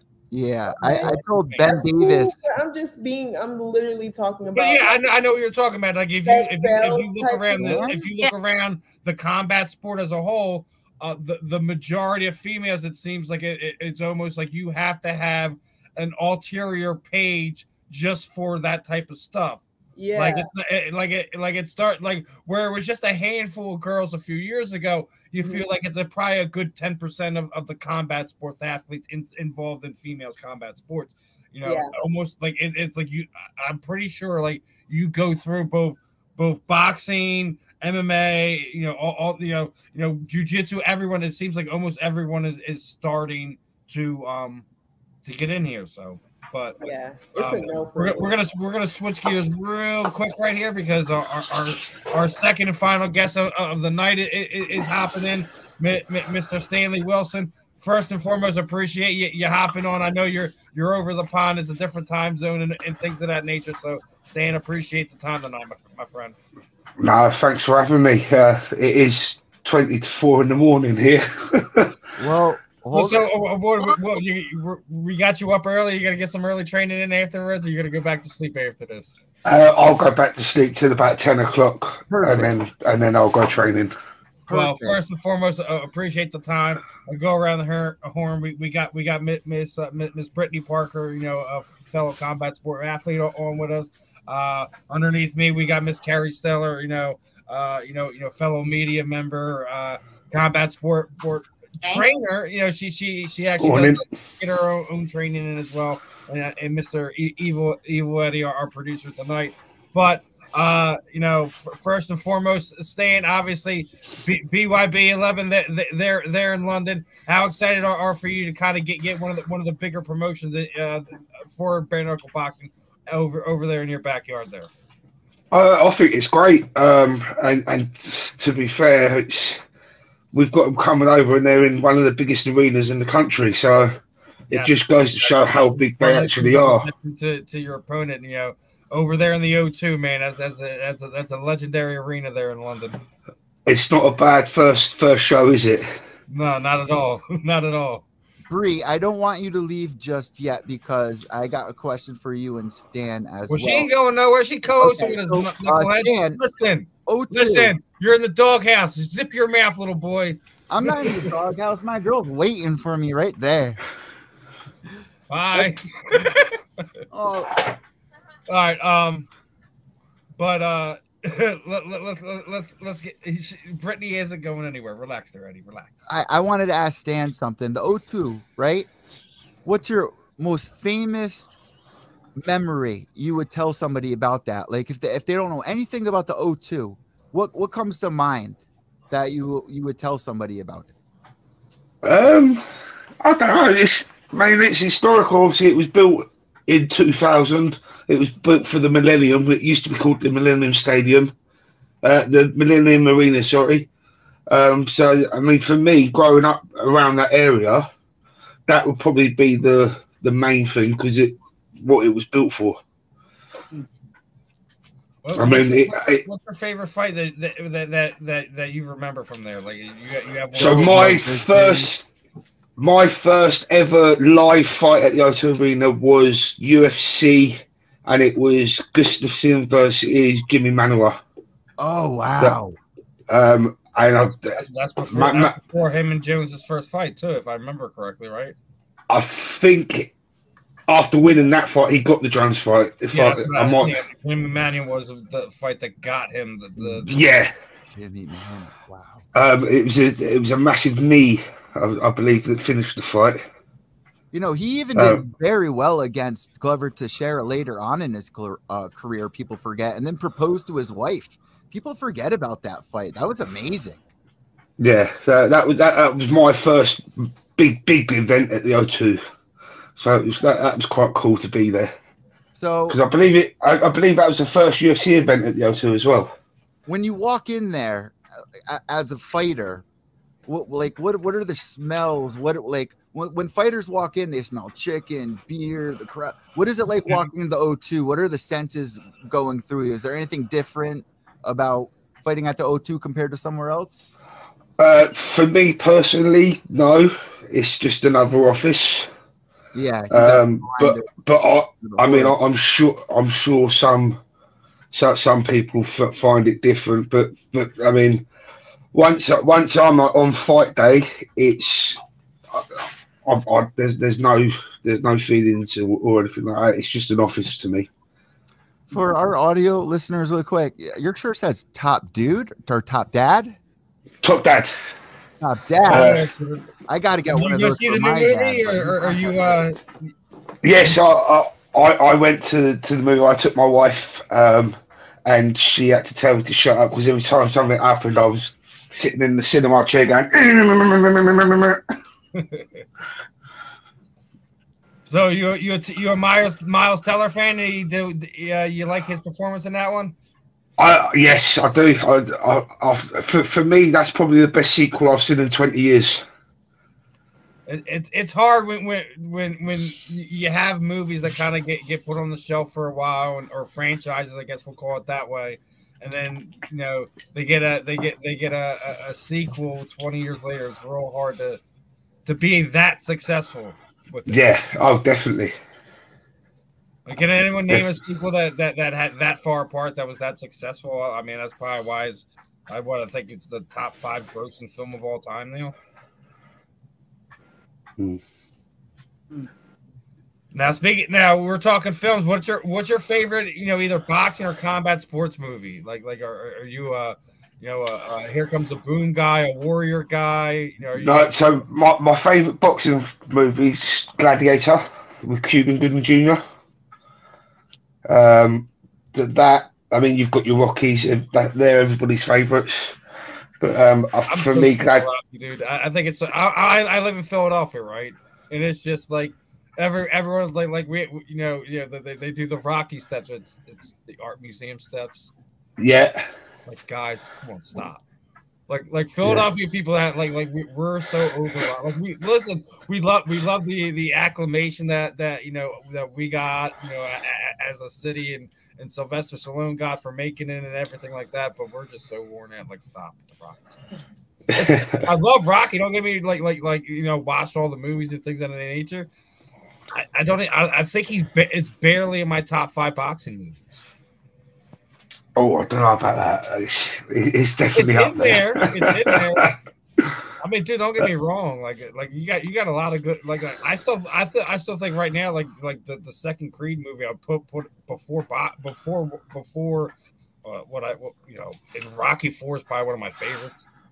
So it's Rocky V with Tommy Morrison.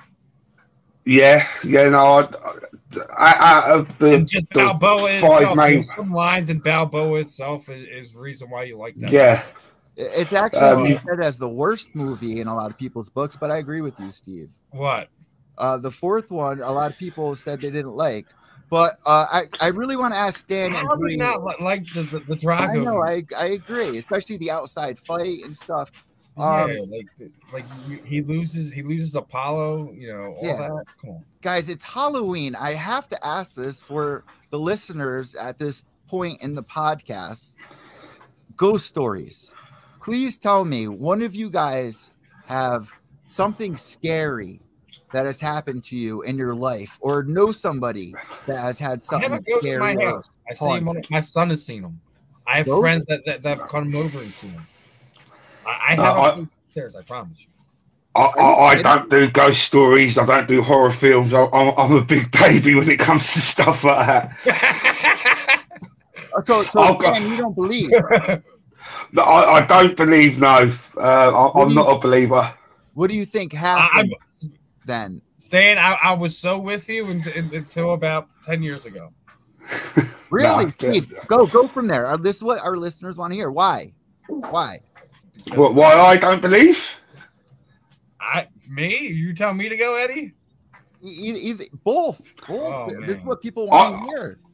I just don't believe it's until you see, right? Yeah. If I see it with my own eyes, I'll believe it. Well, before I ask Steve, what would you do if you were a ghost, Stan? Oh, I'd terrorize the shit out of people. Bro, come meet me when we die, all right? Let's do it. Yeah. All right. Do you remember Simon from Ghostbusters? Yeah, dude, the green dude. I drink that drink all the time too. That'll be me. Oh yeah, I did. Wait, do you believe in ghosts too? Or you like Stan? I don't know. Well, rephrase it. Let's rephrase it. Do you believe in an afterlife? Of course, yeah. But you don't believe they affect the physical humans. I agree with that. You're talking to a Christian here, and it says the dead knows nothing. I believe there's vapors or spirits. I don't believe they can affect our world, though. Yeah, it says the dead knows nothing. They're just waiting for judgment. So. I just think everything is in harmony. When we die, our energies are put into things. Everything's alive around us is what I believe. But I have seen crazy shit, guys. I've seen crazy shit, and there's something crazy inside of me, and it's proof on this podcast. All right. So I have a question regarding to the fight. Please. I want to know, Stan, do you feel any pressure? Do you feel like you got to get a W? No. As long as I turn up and put a show on, and don't embarrass myself, then that's good enough for me. Okay. I'm too old, too long in the tooth now to be worrying about winning and losing. Okay. As long as I go out and do what I know I can do, the results will come. Okay, so you just love the sport then? I as silly as it sounds, I just love fighting. You just love fighting. Yeah, because I can go to the O2 Arena on the 16th. I can have a fight and not get arrested. Okay, yeah. What more do you want? I had to pop it on that. I love that. And that's going to be the first clip I pull from this interview. Thank you.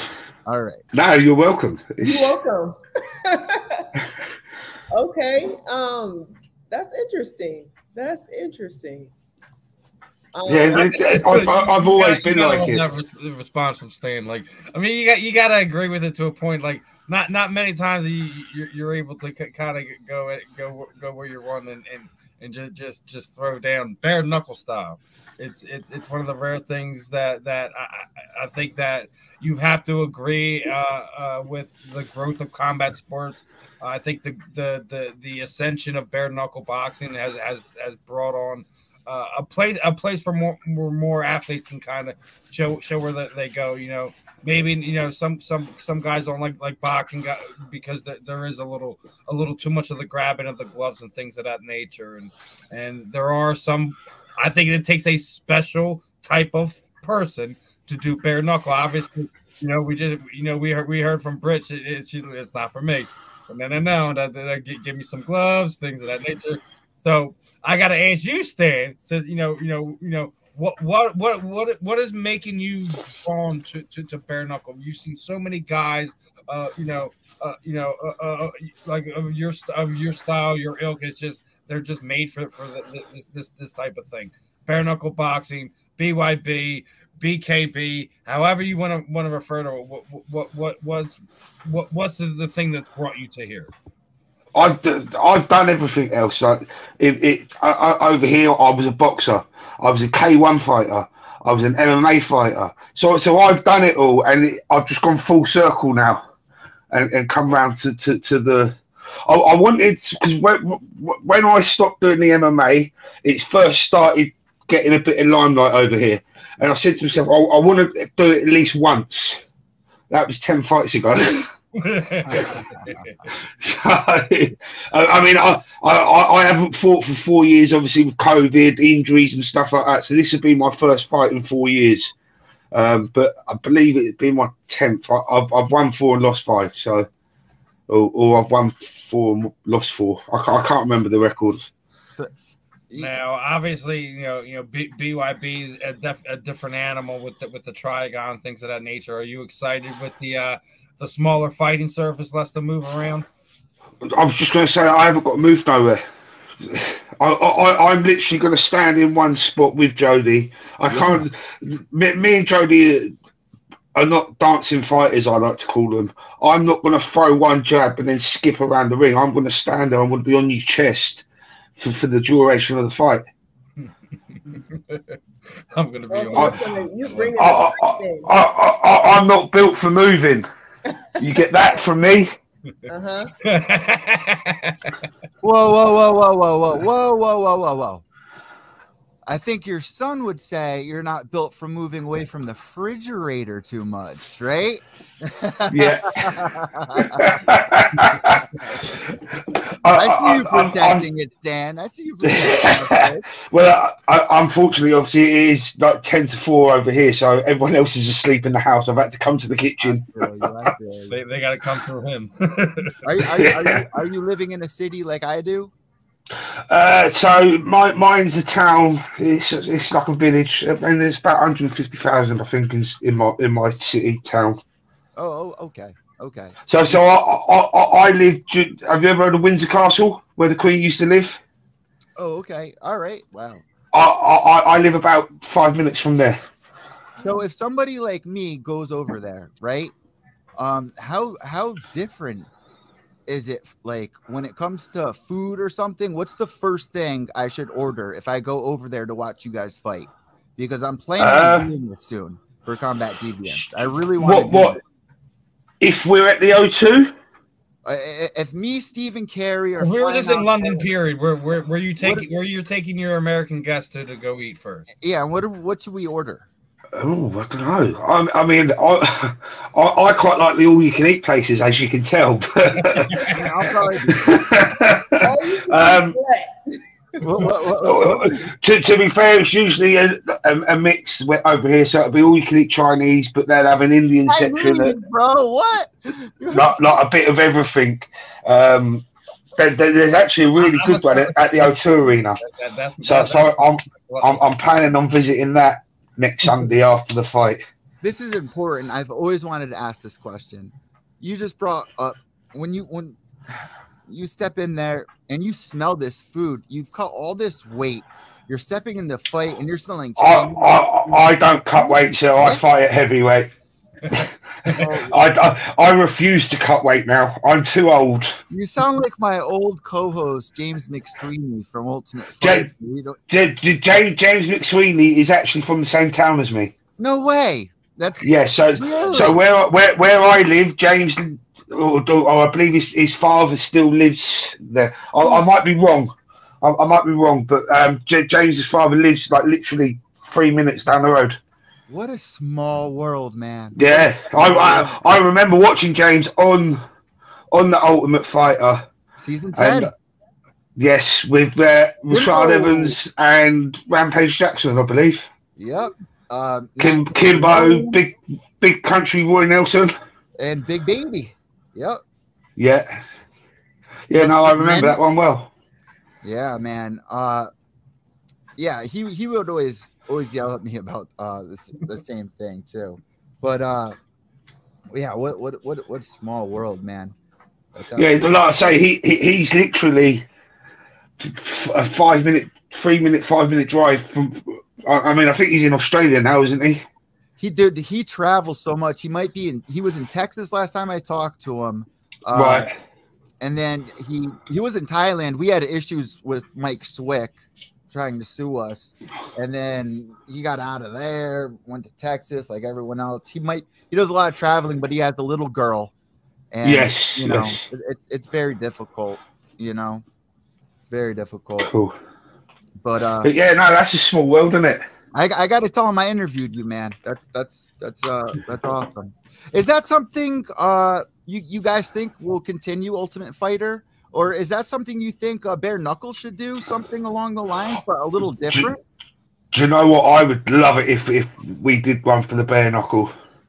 I mean, don't get me wrong. I don't think I'll be throwing my name in the hat to go and do it. Like I say, I'm a little bit too old for all that, sharing a house with 16 other geezers. But but it's definitely something that I tune in and watch. Well, how about the Contender Series? Because people are and aren't enjoying. Well, I still think like I think combat sports as a whole could do well from a model like that. If it's done right with the right people, like not just bare knuckle boxing, but boxing in general. That I think boxing could definitely use a shot in the arm. I think a lot of guys are getting sick of these old promoters kind of holding up, some of these bigger fights, bigger fight names. Oh well, I'm not working with that promoter. Or this promoter needs to do X, Y, and Z if they want to fight this one of my. I'm sick of the politics that is involved in that. I think they should be giving back to the athletes a platform so they can not only grow, but so the younger fighters can find ways to get their name out there without having to be built off of promoters' back, being dependent on them to make a paycheck. I see Bree shaking her head here. Bree. I think I'm speaking some truth to her. That's all. No, and money, ways to make money. We need more ways to make money than just in the ring. That's only one paycheck, and you got to work hard to get that. Yeah. And then especially if you get injured or if you have opponent pull out, whatever, you expected to fight 3 times this year. Now you've only fought once or none. So now you're sitting there a lot of times fighters, managers get put in these positions of taking bad fights because other fights fall through and you're just trying to stay active a lot of times. Yeah. Fighters get the short end of the stick. Or leaving with your money altogether. Paid last. We the one that why everyone getting paid. Exactly. And we just want to help you guys with that. Stan, you were about to say something as well that sounded like really important. What was your thought there? So with the concept of like Steve was saying about doing the house show, I agree, and I mean personally I would tie it down to younger fighters. The only problem with it being the younger fighters, it's popularity. If people don't know the younger fighters, they're not going to tune in and watch it. Well, that's where I think that I don't think necessarily celebrity coaches like fighters, but you should have like people that are like maybe having like a particular gym be brought in and another particular gym be brought in. Yeah. The fighters that are going to be on said season, and then just regularly have stars from said promotion come through and work with, we're gonna have, we just had Jamie Driver on. They're gonna do a female, then we're gonna bring her in. She's gonna come work with the female fighters for episode 5. But would you not find that people would try and tune in just to see that episode that Jamie's coming to? But that's what I'm saying. Like, that's where you do it for both teams throughout the season, throughout the whole time, from beginning to the end of the season, where you're bringing in your X fighter, B fighter, C fighter to work with the ass. So it's not just you're building that star up, but you're also helping building the star that is already made up as well, because you're giving them that airtime. Yeah, no, that makes sense.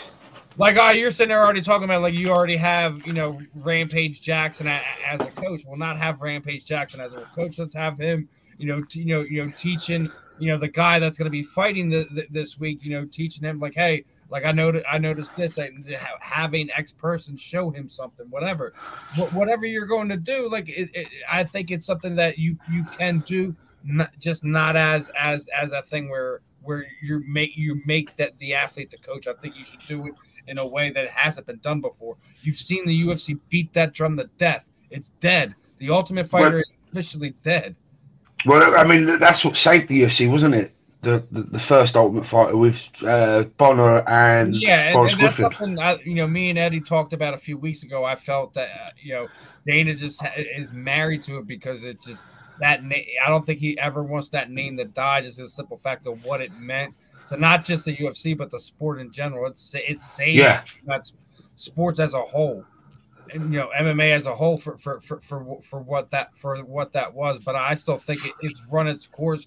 When Dana brought into the Contender Series, there literally is no reason for him to run the Ultimate Fighter.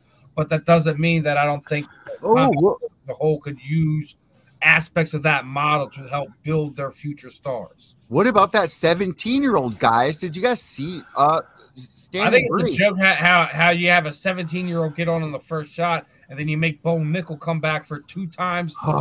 In that, granted, the kid's a freaking animal. He's already taken his first fight in the UFC against a highly touted guy. But it's one of these things is your model's broken when you can just sit there and pick. Just look at Carrie's face. Like, she looks so upset about it too. We're all so upset. I mean, like, I get it. You want the younger guys to go in there, but yeah, when some of these guys that are going through it the way they don't want to sit there in the Ultimate Fighter, they would rather go through the Contender Series now because you don't have to go in the freaking house and do just that and the third. Yeah. And basically become a hermit for 6 months because of this. That you can't say anything happened. You can't take a fight. There's a whole bunch of things that goes into it when contracts. You do that contract for the Ultimate Fighter. 15 and 15, I think. Helen talked about it when we had her on a few weeks ago. It's not a good look. But like I said, it's one of these things where I think other aspects of that could be taken advantage for. Boxing, bare knuckle boxing, whatever. They try to do. I think Oscar De La Hoya did try to run like some type of. And he didn't even know the fighters' names, man. Like, that's because Oscar's a hot Mex. He's a name that boxing is kind of. I've had nights like that too, though. Hey, Bree, I gotta ask, what are you thinking about right now? What's going through your head? Please tell me what's going through your head right now. I don't know. So I'm just listening. What do you think? You think there should be some type of annual show I know what she's thinking. For boxing to kind of have their own version of the Ultimate Fighter? She's saying, what a bunch of deviants. No, that sounds cool. I mean, whatever to build the sport up. I think we just need more opportunities for sure. Thank you, Bree, can I say something to you really quick? Every time you chime in, it is so intelligent. This is why I want to reshare that video that I made for you. I spent a lot of time on it, and I really think you can't say that about the black woman because it's offensive. I can't say that. Dan's getting his drink on now. Wait, I can't say. You can't keep complimenting how articulate I am because it's offensive. He's lightly flirting with you. Oh, I got my girlfriend right here. And the rat. It can be offensive. Like, I don't know. I get that all the time. I'm saying, I think you're mixing up because people want us to start talking more about fighting, and I kind of fool around a lot. And Steve wants me to talk more about fighting. And when you talk more about fighting, and that's what I'm trying to say. I have a little bit of autism. I have Bree. I have a little bit of autism. I'm sorry. No, you're good. No, it's real. You cannot say you speak well. Right? And when I say I have a little autism, I eat a lot. Now, Stan, I got to ask you a question, man. Did you happen to catch this past weekend's BKFC with what Big Ben Rothwell did in his debut? I didn't, because I was actually working nights last weekend. But I've seen some Facebook stories. But I mean, he's a beast. Yeah, you think he's put that division on notice? That was kind of my overall. Massively. But the problem he's got now for me is finding someone else after seeing what he's done. Is finding someone else to fight him now. Well, I don't think anyone's gonna be scared to fight him. But I agree with what you're saying. After a handful of fights, I think that's what you're gonna sit there and say. He's gonna wind up winning that belt. He'll probably defend it 1 or 2 times, and be like, "All right, what's next? Who's next?" It's gonna be like the Goldberg problem that he ran in the right. Like who's gonna stop this guy? Well, see, that's what happens with fighting and how we lose momentum in fans when you kind of dry out a fighter like that. Like everyone should fight each other. No. Don't get me wrong. I agree. And if they sent me a big enough paycheck, I'd come over and fight the fucker. But to find someone willing just to do it, because it's only like his first, second fight, they're not going to match him with a 20-fight veteran. Mm-hmm. It's going to be someone along them lines. But obviously, he's got combat experience from MMA as well. And I mean, I like watching him in the MMA in the UFC. I just think you're going to struggle to find people willing, without having to pay over the odds. Yeah. I think they're going to find people willing to fight him at that same sort of record level. Yeah, I'm not disagreeing with you. I'm kind of just like, I hate that kind of about boxing. I mean, no, totally. I mean, but like I say, send me a big check and I'll get on the plane. Yeah, that's the thing. Like you're looking at it with a lot of these things, like where you look at some of these divisions. It's rough to find the proper matchups, and then you're only going to get, like I said, you'll get a handful of fights. But then what are you going to do next? Like we were talking with Jamie about what Christine Ferreira is doing now. Now she's going down to 115 to go and try to attempt to go claim a belt down there, and it's just because if you really look around, it's like, who's next for her? She's already cleaned out her division at above her, so it's like she's in this weird spot now. So I mean, to a fighter's legacy, going down there, going to claim another belt is always a good thing, especially when you're trying to brand yourself as kind of like the baddest female and bare knuckle. So that part makes sense, but it's also like at the same time, there's a reason for that. Yeah, kind of warn your options out at the other weight class. So it's like I got to find myself some fresh meat, so to speak. Misfit really worked her way through a lot of stuff, and I'd love to have her on. She built up that division for them. If you really ask about it, and she's also put a lot of work in over the years, both in Muay Thai and MMA and things of that nature. So I'm glad that she's getting her time right now. But it's one of these things where it's like she's in my opinion where what Stanlee was saying about that what's next thing. She's there right now. That's what's looming for Ben unless they find somebody or start to build around that division. Yeah. That's why I'm excited to see. Like me and Bree were talking about in our interview a couple weeks ago. Like they just want pretty girls. It's not like, and that's what Misfit. They do have a look. I don't care what the sport says at all. When we look at combat sports, they have a look that they like to promote. But that's how they start. It doesn't matter if they're good or not. Paige Van Zandt has proven that. She's gone through 2 different sports that did terrible at, and still wound up with a wrestling contract. How does that happen? Can I say something that's really? Go ahead. I'm so sorry, Carrie. I'm about to like. Can I just say something really quick? Bree, I don't know what you thought I said, but I was just trying to tell you about the promo I made for you that your manager asked me to make for Share for you. I don't know what you heard me say. Oh, okay. No, it's all love. Okay, that like freaked me out. I don't know what you heard me say. Miscommunication. That like really scared me. So much gets lost in translation. Yeah, so much gets lost. I literally had to get up and walk around over there and be like, "What did she think I said?" No, it's all good. We'll smooth past it. I got a question. But I do have a question for Stan, just to respect your time. I want to know how much does experience plays a part in the fight game? Like, massive. It's absolutely massive. I mean, experience over talent for a lot of people. Like for me, I mean, the guy I'm fighting, we're both like kind of old wily vets, so it's going to be a very cagey, because we both know what to expect. But see, when you've got like a newcomer coming in that doesn't know what to expect, you'll find the more experienced guy will jump on that. I mean, for me, experience wins over talent. If you're experienced with a little bit less talent, you'll win that fight. But that's, I mean, again, that's just my opinion. If you look at the UFC, I think that's been the key to Glover Teixeira's. 100%. Like you've always been that good, but it's just being able to kind of be that, not just a wily veteran, but being just an all-around, so much time in the cage, know what to expect here, know what to do here. Like, he's just a consummate. You have to be so obsessed with this game where all you're doing is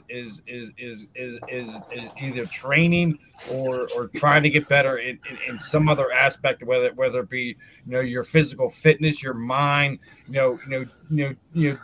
doing tape on your opponent, on yourself. Like, you have to be your biggest critic and the biggest nerd in the game when it comes down to it. I think that ultimately is what makes some of these fighters who are like that's what makes them the greatest, and that what makes them so much dangerous. Yeah, no, I agree with that. Definitely agree. What do you got anything else, Britt, before we move on to Carrie and then we get ready to let Stanlee go? Nope. Carrie. Yeah, I want to know, Stanlee, you have a huge personality. I love it. I love your look. What are you going to look like on fight night? You have a humongous, beautiful beard, right? Yeah. Right, he's like mine, look a little baby one. So I know that it's long. It was like maybe any plans to braid it back with some Nah, so with me, you get what you see. I look like a homeless man. That's what I'll look like on fight night.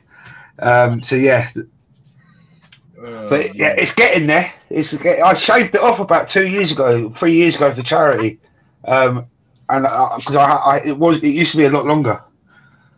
How long did it take you to grow that out? So this is 2 years. I mean, I've trimmed the sides, but the length is about 2 years. Very cool. People don't. Now, I'm gonna have one more before I let you go. And get ready to put a bow on this thing. Hold on, I just gotta pee, guys. I'm sorry. Go ahead, dude. You have to tell us that.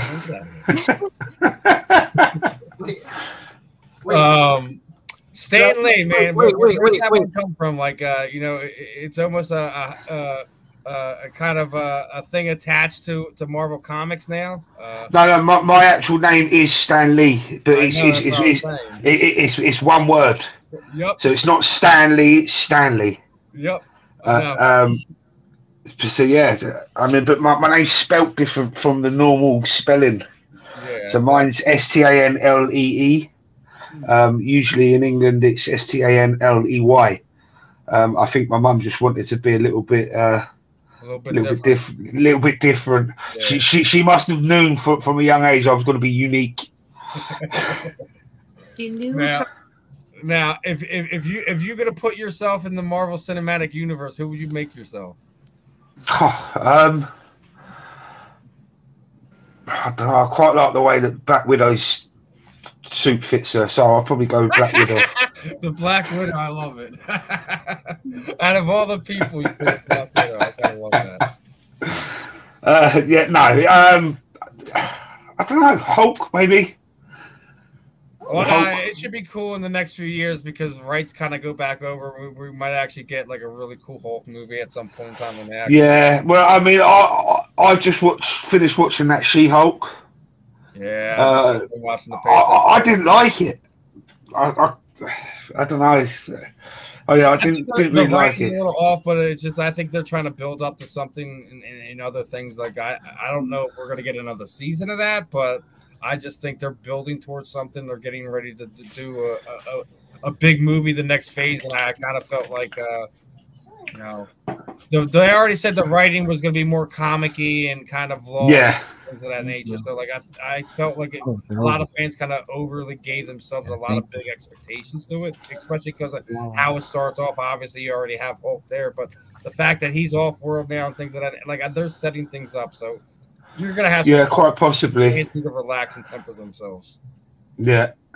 Same thing with the fight game. We always want every fight to be fight of the night and knockout and this, that, and the third. Relax. Not every fight's gonna be the greatest thing in the world. I mean, granted, I know when you and Jody get in there, you've already made it clear you guys are gonna get in there and get after it, right? Do you know that the best thing is, right? I mean, I've had throughout the different combat sports, I've had 30 odd fights. I've never once had this much connection with a guy that I'm about to fight with. I mean, me and Jody, we're having some cool back and forth on. Well, I mean, I was actually speaking to Jody. It was tonight over here, probably morning for you. But he's already invited me down to his house next summer to take my kids down there to go surfing and things like that. Fight game is real funny, man. You're either really close or you're really hateful towards each other. Do you know what? I've never once been hateful towards any of my opponents. I don't know them well enough to hate them. I can hate them for 10 minutes while we're fighting, but other than that, I can't badmouth any of them because I don't know them well enough to do it. Yeah. Well, Stanley, I really appreciate the time. What I typically do at the end is kind of throw the microphone over you. Anyone would like to thank, trainer partners, teammates, shoot out your social media sites, any sponsors you might have, anything you're doing outside of combat sports you want to let the people know. The time is yours, my friend. And thank you, too. No, guys, honestly, thanks for having me. So this fight for me is being dedicated to a friend that passed away at Christmas.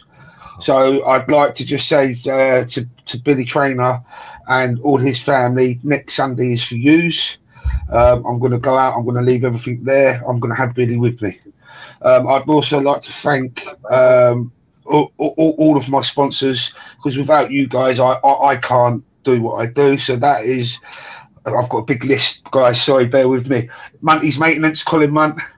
I've got Lee Clark from Clark Cladding, Billy Thompson from Bright Sparks Electrics, Gordon Runham from GR Runham Plumbing, RPS Rail Planning Solutions, Nick Page at Gutter Clean, Jason Morris at JMC Constructions. Thank you guys for helping me do what I like to do. And most of all, I'd like to say thanks to my wife for putting up with my shit. People don't understand, man. We can't get through life with the other half, man. People don't understand. No. Do you know what? As cliche as it sounds, without I wouldn't do it. And I mean, not so much now, but when I was a very active fighter, we had a young family, and I never had to worry once about going away training and worrying about the kids because she held the house down and absolutely perfect. So Claire, I love you. Thank you. You got it. Stan, before you leave, man, I'm gonna say a prayer tonight after I sit down and read the Bible. I'll get on my knees and show serenity to God for you. I know how hard that is, losing somebody and going in there and fighting for somebody. Win or lose, it doesn't matter. You put your all into it, man, and that's all that matters, and that's all that anything amounts to. And the only thing that has value in this world is peace of mind and friendship. And I'm glad that you're fighting for that, man. And I hope you find you know what? God bless. Thank you for them kind words, Ed. Thank you. God bless, man. All right, Stanley. Really appreciate the time, brother. Best of skill to you and Jody. Hopefully, I don't care who wins or loses, but both of you get out of there healthy. And me and Jody have already planned that we're going drinking after the fight. So, he told me, over who's the ugliest, and he's like, "Yeah, we're gonna have drinks." And I'm like, "Look at that." Guys, thank you very much, Kerry, Bree. Thanks for having me, Stephen. It's been an absolute pleasure. Have a great one, my friend. Appreciate the time. We'll have to do it again soon. Oh, definitely. Thank you, guys. All the best. God bless everyone. That was Stanlee Wilson. That was definitely a fun one. We're getting. I know we're a little over because of how crazy things Steve, went. can I say something really quick before we end it? Yes, sir. Hey, Bree, Carrie, Steve, and me. I think it would be really important if we all reached out and got inspiring quotes from some fighters every week. And Bree, do you have any inspiring quotes that have inspired you throughout your fight career? We can start with this one. And Ed, you're putting me on a spot, bro. What are you doing? You put me on the spot with that one. Bree, I'm having a really hard time mentally right now. We all need a kick in the ass. You need two. I know. What would you say to your daughter right now if she needed your help mentally? What's your message to our listeners that may have a hard time right now and tune in for entertainment and want to follow in your footsteps and the fighter footsteps? Do you have any words of inspiration for them? Me. Yeah, I like that. He's putting you on the spot again. Okay. Okay, I have a son. Am I really? No, I have a son. I've been doing this since I was 7. Come on. I would say to anyone struggling mentally or physically or spiritually, just to know that you can fight through it. Just trust God, and God can deliver you from anything, any situation. Remember your why, your purpose, why you're doing what you're doing, and you'll be happier and healthier if you have a goal that you're trying to achieve. And also remember that surrounding yourself by positive people, positive entities, positive things really help your vibrations and help you move forward through life. If you're around depressed people, you're going to be depressed. If you're around unhealthy people, you're going to be unhealthy. So just realizing that, removing yourself, and having faith that God will lead your next steps. Thank you, Bree. For our listeners out there that don't know, I almost actually died last week. So thank you for everyone that these freaking doctors been putting them on these medicines and not knowing things of that nature, man. His freaking Eddie's freaking feet look like freaking he was like two stages away from death. Yeah, my mind's not right now. So thank you, Bree. I'll re-listen to that. Definitely. I'll keep you in my prayers as well. And I hope you don't think I said I made a porno of you. I made a promo of you. You were talking about Eddie. What you were trying to say is you were so excited because every time Bree speaks, knowledgeable about everything she speaks about, and that's what I'm trying to say because I heard it, but I know the miscommunication exactly where that went. What do you think I said? So I feel better now because I'm freaking out right now. No, I got you. I'm gluing this together. Oh man! No, you're good. You're good. Okay. On that. No, you're good. I thought you said something else, and We're But you did. All right. It's all good. All right. Well, Sorry. I'm around. You made I'm a fucking boxer. you just made a demon cry. So you must be heavenly. You must be heavenly.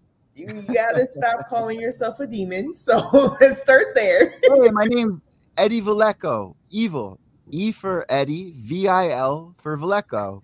But my show's, you know, Yeah.